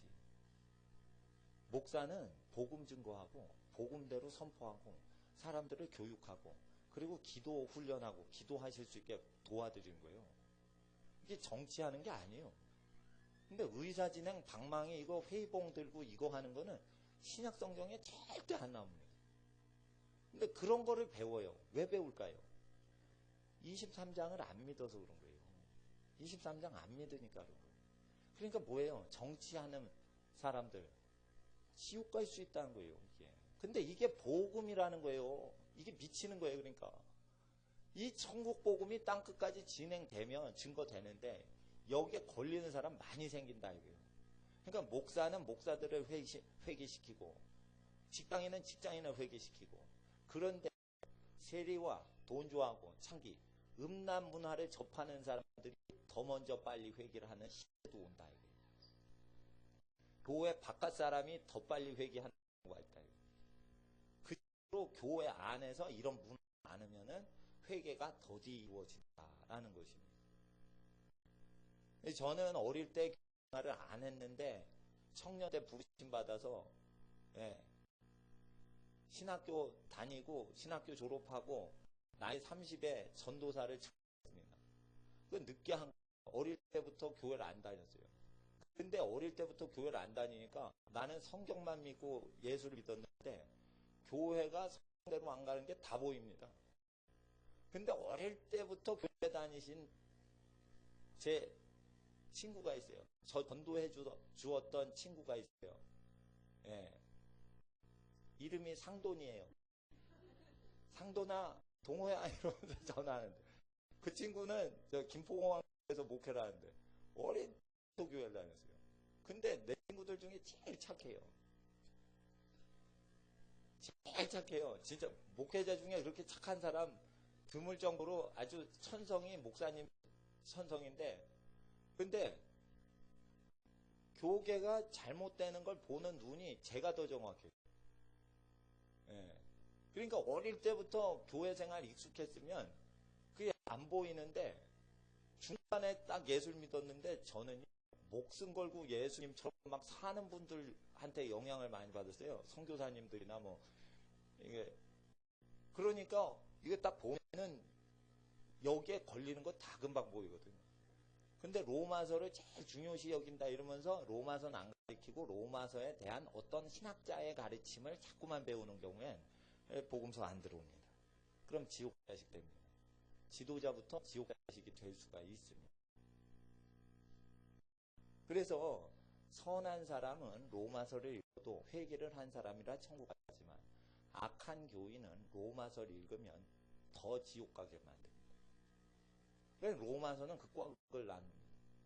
회개를 안 하는 사람은 아주 지옥으로 더 안전하게 가게 만들어요.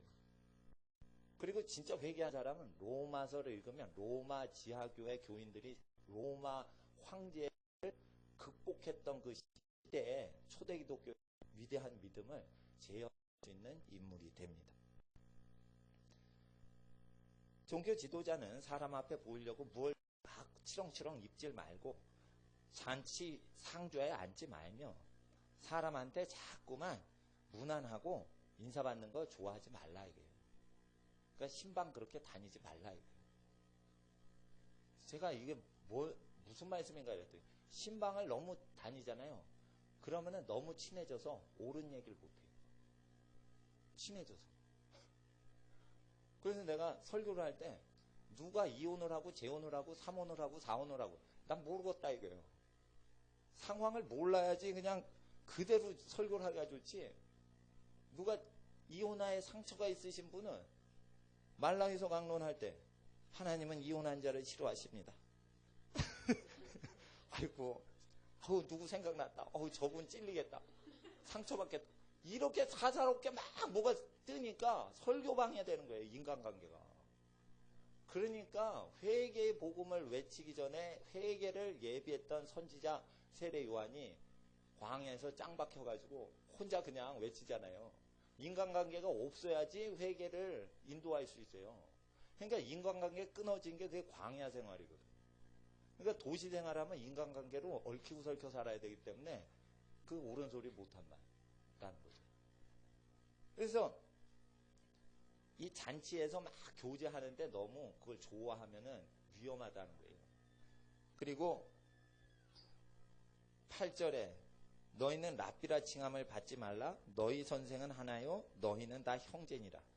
그러니까 형제 사랑으로 복음 전파하는 겁니다. 그리고 선생님은 예수님이시죠. 그리고 예수님은 성령으로 오셔서 성경 말씀을 주셨습니다.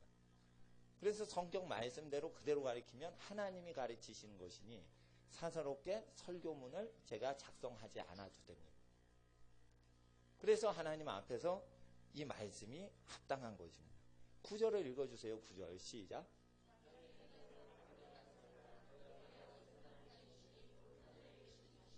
회당에서 상석에 앉고 시장에서 상석에 앉고 옷에 긴 옷수를 달게 하고 이런 사람을 아빠, 파더라고 하지 말라라고 하는 것은 무엇이냐면 교황을 얘기합니다. 포프는 파파에서 온 겁니다. 아빠라고 합니다. 라틴어에서 그 포프는 아빠에서 온 겁니다. 아버지라고 파더라고 신부한테 파더라고 합니다. 파더라고 하는 거 아닙니다. 회당에 있는 사람, 예배당에 있는 사람을 파더, 신부 이렇게 하는 거 아닙니다. 예배당에선 하나님 아버지만 아버지라고 하는 겁니다. 절대 사역자한테 목자여, 교사여, 전도자여, 선지자여, 사도는 있을지언정 아버지는 없는 겁니다. 종교 직분자가 어떻게 아버지가 나올 수 있습니까? 집에 계신 부모만 공경하면 되는 겁니다. 예배당에선 절대 직분자한테 아버지라고 하는 게 아닙니다. 그래서 교황 제도가 잘못돼서 이것이 잘못되는 걸 얘기하시고 그래서 종교 타락에 있어서 정치 제도가 들어오는 것에 대해서 경고하셨습니다. 그래서 우린 다 형제입니다. 그래서 어떻게 합니까? 교황 형제요 이렇게 해야 되는 겁니다. 교황 폐하여 이렇게 하는 게 아닙니다.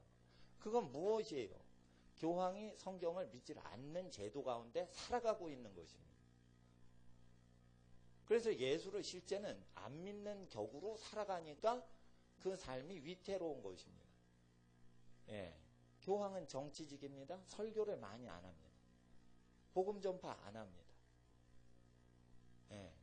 호위병들을 많이 둡니다. 그런 거는 성경에 그렇게 많지 않아요. 예. 그래서 땅에 있는 직분자한테 랍비라, 아비라, 지도자라 이렇게 말하지 않고 10절 칭함받지 말라. 10절 읽어주세요. 시작.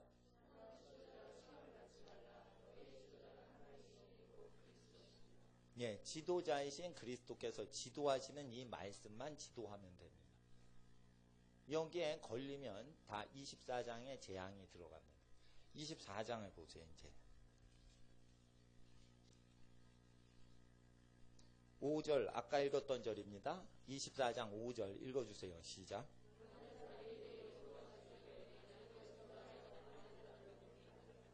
그러면 예수님이 직접 얘기하시는 방식대로 하면 많은 사람이 내 이름으로 와서 이르되 내가 그리스도라 하여 많은 사람이 미혹해 하리라. 이렇게 되어 있습니다. 주어가. 그래서 미혹하는 것은 앞에 23장의 죄를 저지르면서 예수에 대해서 얘기하는 자들이 많이 나와서 미혹을 당해서 어떻게 해요? 이런 죄 가운데 거하니까 때가 참에 하나님이 전 지구상의 교회 건물 다 무너뜨리는 겁니다. 여러분 보세요. 교회 건물이요. 그 땅에 회복이 오고 부요회복이 와서 그때는 예배당 지어도 돼요. 그런데 하나님께서 그 땅에 기근을 주시고 흑비나게 하실 때 예배당을 짓기가 어렵습니다. 왜냐하면 굽는 게 있기 때문에 굽는 거를 치운 다음에 예배당을 나중에 짓는 거예요. 그러니까 백성이 가난으로 고통당하면 교회도 같이 고난당하는 거고 백성이 경제발전이 많이 돼요. 그럼 그때 예배당 지으면 돼요. 근데 사람들이 이 예배당을 숭배를 합니다. 그래서 1,000억 원 이상 교회 건물을 꼭 지어야 되는 거예요. 그러면은 예수님 말씀이 그렇게 안 돼 있습니다. 근데 사람들이 교회 운영을 성경대로 안 하는 것 같습니다. 제 눈에는. 그래서 저는 이 예수님의 설교하신 것 때문에 이렇게 얘기하는 거지, 어떤 교회들에 대해서 뭐 비판적으로 얘기하고자 하는 마음 없습니다. 단지 이 말씀 그대로 사역하시는 분들은 고생을 하면서 사역하는데, 이 말씀 그대로 안 따라가면 고생은 일단 안 해도 되게 됩니다. 그러니까 고생 안 하려면 어떻게 해요? 기존 교회 패턴대로 하면 고생은 안 하죠. 그러나 고생을 안 하면 주의 일을 하지 않은 것이기 때문에 그것은 아무 일도 하지 않은 사람이 되는 거예요. 그러니까 예수님이 분부하신 거 가르쳐 지키게 하라라고 되어 있죠. 그러니까 여기에 걸리는 거는 하나도 어기지 않고 다 지켜야 되니 지도자들의 죄가 심히 크다는 것입니다. 어떤 분들이 그래요. 여기 어느 교회는 설교를 1시간 이상 하고 어느 교회는 2시간 이상 하니까 초신자는 그 교회 가면 안 된다. 어느 교회는 1시간 이상 기도하고 어느 교회는 3시간 이상 기도하고 어느 교회는 뭐 5시간 이상 기도하고, 그러니까 10분만 기도하는 교회 가야 된다. 초신자는 그렇지 않습니다. 처음부터 성경 공부만 하고 처음부터 그냥 기도만 열심히 하는 교회가 가는 게 물이 안 듭니다. 그래서 저보다 더 경건하신 목사님들 많이 계십니다. 그러니까 어느 교회를 다니셔도 괜찮습니다. 대신에 예수님 것을 이렇게 돌려서 말하지 않고 그대로 교육하거나 그대로 전도하거나 그대로 기도에 힘쓰고, 그리고 사람을 부려서 이리 저리 막 부리고 자기는 손까딱하지 않아도 되는 어떤 계급 구조로 가는 데는 위험하다는 것입니다. 근데 사람들이 자꾸만 회사 구조로, 정치 구조로 돼 있는 걸 좋아해요. 그래서 어떻게 합니까? 목회자도 점점 정치적으로 되는 거예요. 그냥 하나님께서 예수님 명령하신 것을 그대로 가르쳐 지키라고 했습니다. 바울의 것을 이용해서 예수님 말씀 폐하나 예수님은 폐하지 않으셨습니다. 28장 18절 보세요.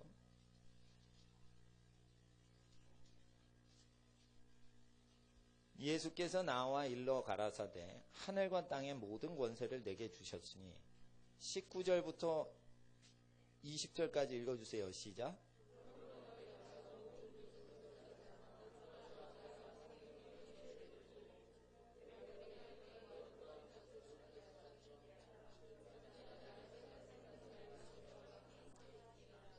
20절에 분부했던 모든 것이에요. 그러니까 앞으로 분부할 바울서신서나 앞으로 분부할 계시록이 아니라 옛날에 내가 분부했었던 것, 복음서의 내용, 공생의 3년 동안 설교했던 것, 모든 지구상 민족에게 가르쳐서 복음서 내용은 몽졸이다 가르치고 그대로 지키게 하라는 뜻이에요. 여기. 그런데 유럽 학자가 이거는 효력이 없다 가르칩니다. 이건 아무도 못 지키는 말이다. 그래서 모든 것을 가르쳐 지키게 할 수 없다. 이렇게 토를 답니다. 그래서 재앙이 내립니다. 계시록의 재앙은 복음서를 안 지켜서 재앙 내리는 것입니다. 결론이. 제일 어려운 책이 계시록이라고 하는데 계시록은 결과가 기록되어 있습니다. 그 미니 계시록이 마태복음 24장입니다. 이 미니 계시록의 내용을 함축시켜서 예수님이 감람산 위에서 예언하셨던 온 땅의 멸망에 대해서 예언하셨던 내용은 바로 예수의 말씀을 지키지 않는 교회들로 인하여 재앙이 그 성읍에 내린다는 것입니다. 그러니까 무엇이냐면 개인의 죄가 아니라 집단의 죄라서 그건 대들보의 죄입니다. 대들보의 죄는 어떻게 해요? 헐고 다시 짓는 거예요. 그래서 제가 젊은 신학생들이나 목회자분들한테는 교회를 개척하라는 거예요. 부임하지 말라고. 부임하면 다 썩어. 90%가 썩어 있어요. 이게 23장 딱 읽어가지고 안 걸리는 경우가 없어요. 그렇기 때문에 제일 순수한 방식이 가난으로부터 시작하는 거예요. 개척을 하는 거예요. 개척을 해서 오직 그냥 말씀만 증거하고 설교 안 하는 거예요. 분부하신 것만 그냥 얘기하는 거예요. 그리고 냅다 기도만 하는 거예요. 그 헌금 거두면은 다 나눠주는 거예요. 그냥 굶는 사람. 북한하고 비슷하잖아요. 그러면 통일됐을 때 북한 지하교회 교인들하고 교통이 돼요. 근데 만약에 이걸 교회 재산 나누는 운동을 저는 목회자분들 만나면 그걸 하자고 그래요.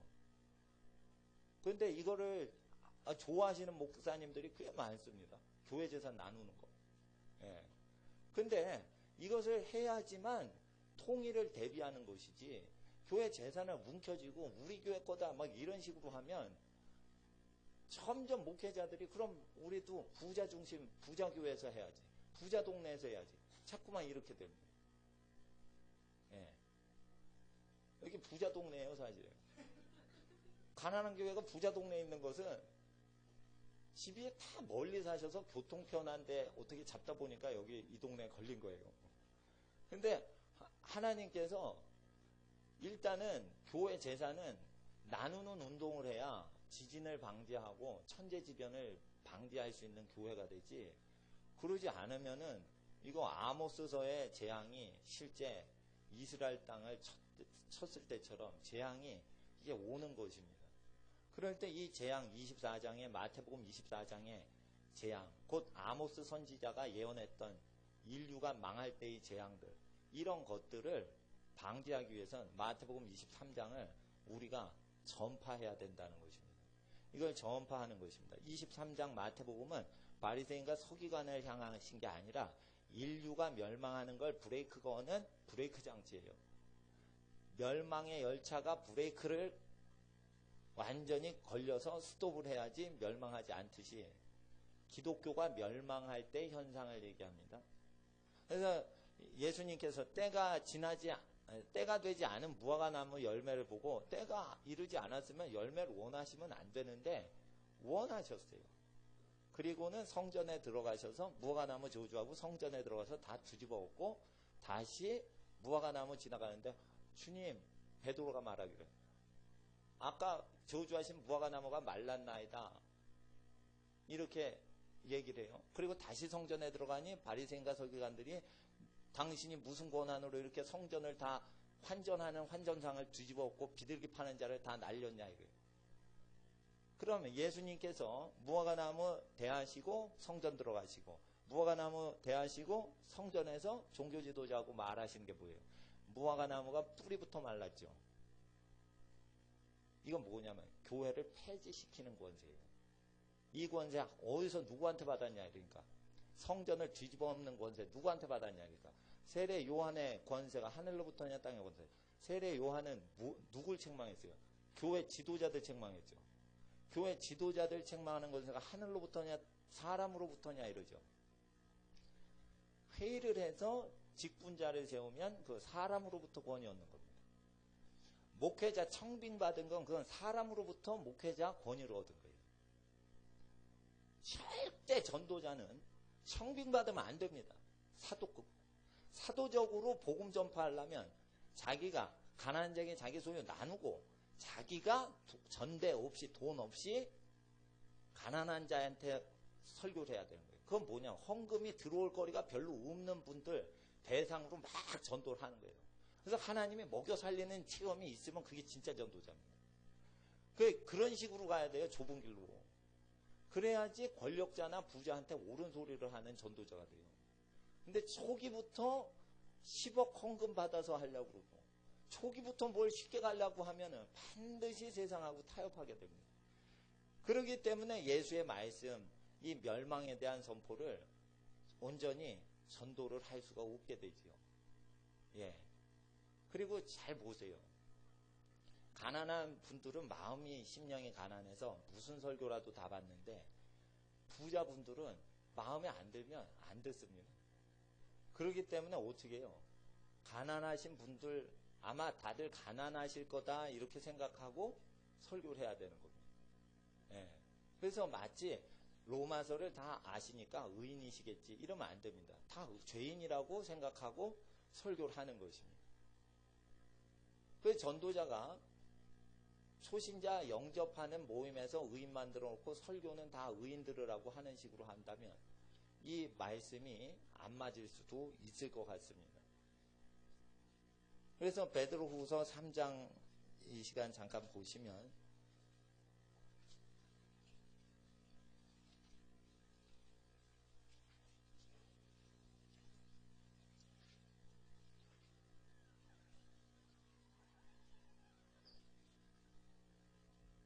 15절 보세요. 15절 읽어주세요. 시작. 또 우리 주의 오래 참으심이 구원이 될 줄로 여기라. 우리 사랑하는 형제 바울도 그 받은 지혜대로 너에게 이같이 썼고, 바울이 이같이 썼고 베드로 후서처럼 이같이 썼습니다.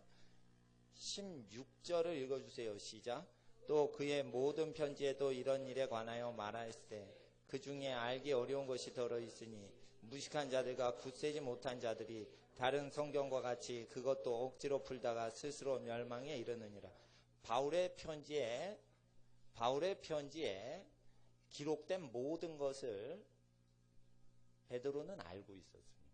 16절에 그 모든 편지가 아니라 그의 바울의 모든 편지에도 이런 일에 관하여 말하였을 때, 그러니까 바울의 서신서는 베드로한테 다 검사가 된 겁니다. 당대 베드로 유명한 사도이기 때문에 바울이 자기가 증거하는 복음을 사사로이 개인적으로 제출했어요. 그렇기 때문에 바울이 베드로하고 똑같이 증거했기 때문에, 베드로는 예수님이 분부하신 것만 증거했죠. 그런데 유럽 학자들이 바울은 베드로와 다른 복음을 증거했다 이럽니다. 그렇지 않습니다. 바울은 베드로가 증거했던 예수님 설교 그대로만 증거했습니다. 그리고 바울은 여러 가지 문제점에 대해서 얘기하다가 바울의 서신서 중에는 알기 어려운 것이 있어서 무식한 자들과 굳세지 못한 자들이 다른 성경처럼 바울의 서신도 억지로 풀다가 스스로 자기 죄로 망한다 이거예요. 그러니까 바울의 서신서의 특징은 뭐예요? 죄 짓는 사람은 바울 서신 읽으면 스스로 망하는 현상이 일어난다는 거예요. 바울이 서신을 어렵게 썼기 때문에 그걸 읽을 때 회개치 않는 자는 읽으면 바로 죽어버려요. 이게 진리예요. 그러니까 제가 바울의 서신을 밝히 가르쳐 드리는 이유는 예수의 말씀하고 바울이 똑같은 내용으로만 설교한다는 것입니다. 근데 성경을 모르는 무식한 자들과 굳세지 못한 자들이 예수의 설교와 바울의 서신서가 다른 내용인 것 같이 해석을 한다는 거예요. 이게 무식한 사람들이라 그런 거예요. 과거형으로 내가 전하였었던 복음 이렇게 돼 있으면 과거형이라 로마서가 아닌데 그거 복음서 내용 얘기하는 건데 이거 과거형 현재형도 구분을 못하고 막 해석을 해놨어요. 유럽 학자들이. 그러니까 이게 또 그냥 수입되는 거니까 그냥 가르쳐준 대로 배운 사람들이 그런 식으로 복음을 가르치는 거예요. 신학교 가면 어떻게 배워요? 바울 복음은 예수의 복음서하고 다르다. 내용이. 이렇게 가르쳐요. 실제 가보시면 신학교 안 다녀보신 분께 말씀드리자면. 그러니까 이런 문제들이 연세대, 이대, 감신대, 장신대, 소위 유명하다 하는 학교들이 다 그렇게 가르치고 있습니다. 그래서 신학교를 나와서 성직자가 돼도 하늘로부터 권위가 없어요. 다. 그래서 사람으로부터 무슨 안수패를 받아도 권위가 없어요. 왜 그러냐면 예수의 말씀을 통해서만 하늘과 땅의 권위가 오기 때문이에요. 그러니까 어떤 종교 지도자의 회의를 통해 안수받는 것보다 중요한 것은 예수의 말씀을 그대로 전파하고 지키게 하되, 그렇게 될 때 바울의 서신서를 보니 예수의 말씀과 동일한 말씀이니 우리가 바울의 서신서는 특히 조심해야 되는데, 알기 어려운 내용들로 이렇게 계속 믹스가 돼서 나오기 때문에 앞뒤로 잘 보질 않으면 예수의 가르침과 전혀 다른 해석으로 결론이 나버려서 죄를 즐거워하는 자들은 바로 멸망으로 들어간다는 거예요. 그래서 왜 바울 서신에 이렇게 많이 기록을 하시고 예수님 구주의 설교는 조금만 하셨냐? 영적으로 교만하고 무식하고 무지한 자들과 굳세지 못하여 죄를 즐겨하는 왔다 갔다 하는 사람들이 심판을 받을 수 있도록 하나님은 예정하시느라고 어렵게 쓰게 하신 거예요. 어렵게 쓰게 하니까 슬기롭고 지혜로운 자들이 자빠라지는 것이에요. 어린아이 같이 예수님을 믿는 사람만 이게 나타나는 겁니다. 그러니까 어린애처럼 믿으려면요, 바울 서신서에서 전에 썼던, 이러면 과거형이니까 로마서가 아니다. 그냥 아시면 됩니다. 어린이는 그냥 과거형이면 과거형으로 읽어요. 근데 전하고 있는 현재형으로 로마서를 지칭하는 걸로 막 해석하는 사람이 나오니 그렇게 되면 로마서가 복음이 돼버리는 거예요. 복음이 여러 가지가 돼버리는 거예요. 그러니까 이게 신학이 잘못되는 것입니다. 그러니까 어린이처럼 문법대로만 믿으시면 똑같은 내용이 되는 것입니다. 17절에 보세요. 17절 시작.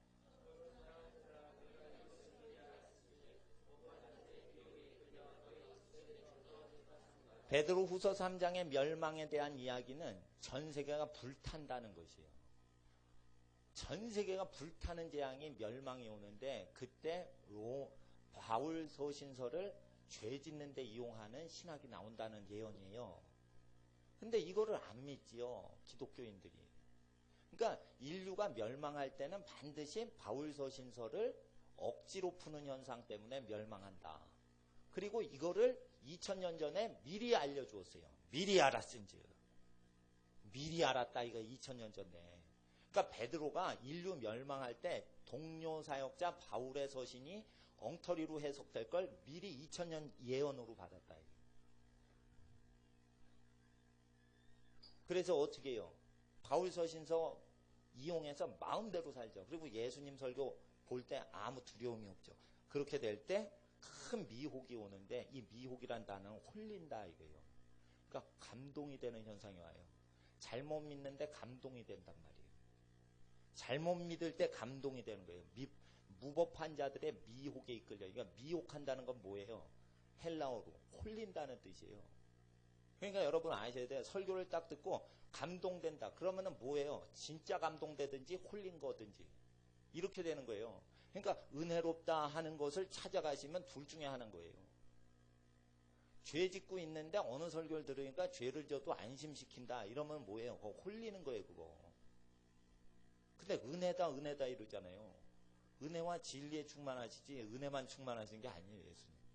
그래서 무법한 자들의 미혹에 이끌려서 너희 굳세게 믿던 데서 떨어질까 조심해라. 그러니까 예수를 똑바로 믿는 사람도 바울 서신 억지로 푸는 사람 만나서 막 얘기하다 보면 이게 믿음의 반석이신 예수님 말씀에 붙어있지 않으면 자빠라지게 돼 있어요. 왜? 바울 서신은 어려워서 단순히 푸는 자들은 그냥 어떻게 해요? 죄 짓는단 말이에요. 그럴 때 예수님 말씀도 믿고 바울을 잘못 풀어준 내용도 동시에 믿어버리면 사람이요 연약해서 굳세지 못해서 죄 짓고 싶을 때 죄를 져버려요. 그래서 예수의 말씀을 처음 믿다가 뒤로 가면서 유혹이 올 때 자빠라지는 거예요. 그러니까 기독교인 타락 원리를 얘기한 거예요. 근데 이것을 무식쟁이 베드로가 계시를 받아서 배운 사람들이 베드로 전후서를 안 믿어요. 신학자들이. 못 배운 사람 거니까 이건 뒤의 성경이다. 수준 떨어지는 성경. 그래가지고 이거를 종교회의에서 이걸 성경에서 빼버릴까 이랬어요. 베드로 후서를. 무식하다는 거예요. 무식하다. 베드로는 무식하다는 거예요. 그러니까 바울 신학을 뭘 알았겠냐 이거예요. 여기에 다 걸리는 거예요. 그러니까 배웠다는 사람이.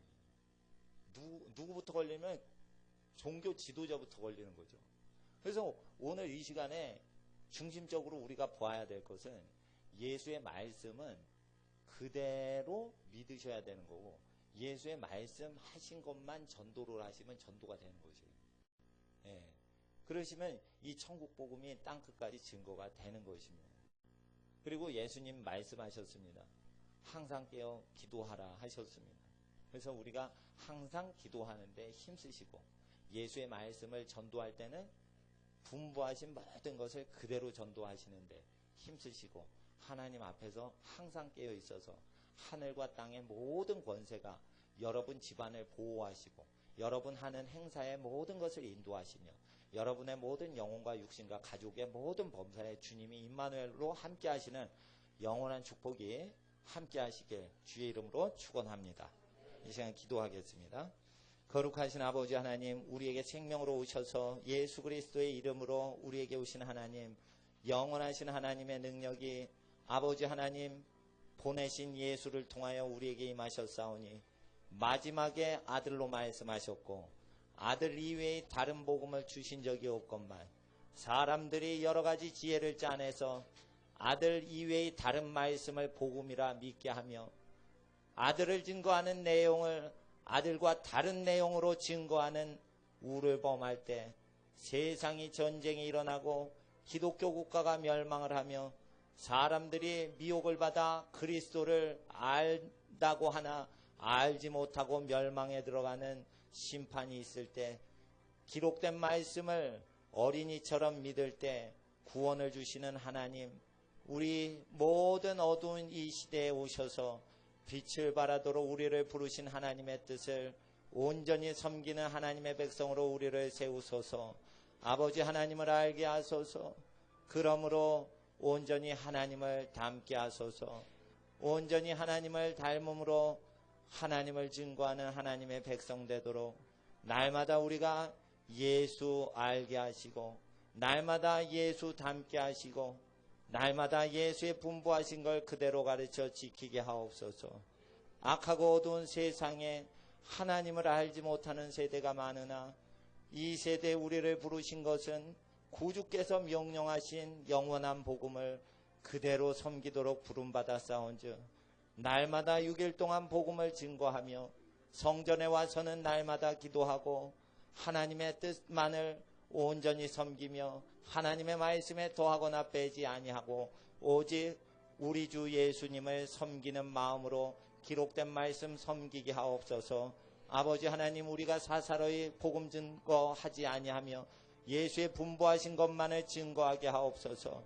그리하여 하나님의 나라와 의만을 구하여 집안의 모든 것이 더해지는 이적들이 일어나게 하옵소서.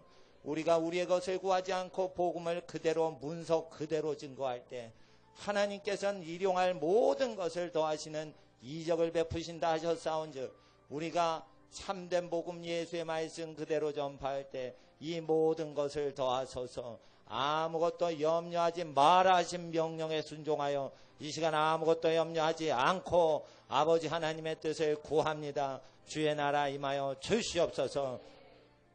이 시간 예수님의 이름으로 주여 부르짖고 하나님 앞에 하나님, 내가 주 예수님의 분부하신 것 그대로 증거하는데 일주일 살게 하옵소서. 그리함으로 우리의 것을 구하지 않는데도 다 공급되는 역사, 우리에게 나타난 기적이 오병이어의 기적이 나타나게 하옵소서. 이 시간 아버지 하나님께 주여 부르짖고 주의 나라와 의를 이루소서. 함께 기도하겠습니다. 주여, 주여, 주여. 거룩하신 아버지 하나님, 때가 마지막 때가 가까운 거로 하나님 앞에 깨어 기도하게 하시고 예수의 말씀 그대로 전파하게 하소서. 예수의 말씀 그대로 전파하게 하소서. 예수의 말씀 그대로 전파하게 하소서. 예수의 말씀 그대로 전파하게 하소서. 예수의 말씀 그대로 전파하게 하소서. 예수의 말씀 전파하게 하소서. 예수의 말씀 전파하게 하소서. 예수의 말씀 전파하게 하소서. 예수의 말씀 전파하게 하소서. 예수의 말씀 전파하게 하소서. 예수의 말씀을 전파하게 하소서. 예수의 말씀을 전파하게 하소서. 예수의 말씀을 전파하게 하소서. 그리하여 이 모든 것들이 다 더해지는 하나님의 이적들이 일어나게 하옵소서. 아버지 하나님, 우리의 구하고 상상하는 것 이상으로 하나님 모든 것 합력하여 아름답고 거룩한 선을 이루어 주소서. 아버지 하나님의 뜻이 땅에 이루어지게 하옵소서. 아버지의 뜻이 땅에 이루어지게 하옵소서. 아버지 하나님, 주의 나라 임하소서. 집안에 있는 모든 것들 주님께서 붙드시고 다스리소서. 부족한 거 공급하시고 약한 거 고치소서. 완전한 하나님 오셔서 채우소서. 오소서. 치유하소서. 완전케 하소서. 주의 나라 임하소서. 주의 나라 임하소서. 주의 나라 임하소서. 주의 나라 임하소서. 거룩하신 아버지 하나님, 이 시간 아버지 하나님의 나라 의만을 구할 때 하나님께서 모든 것 다 이루어 주실 줄 믿습니다. 주의를 지키되 해질 때까지 또한 기도하는 오후 시간에 동참하시는 모든 분들에게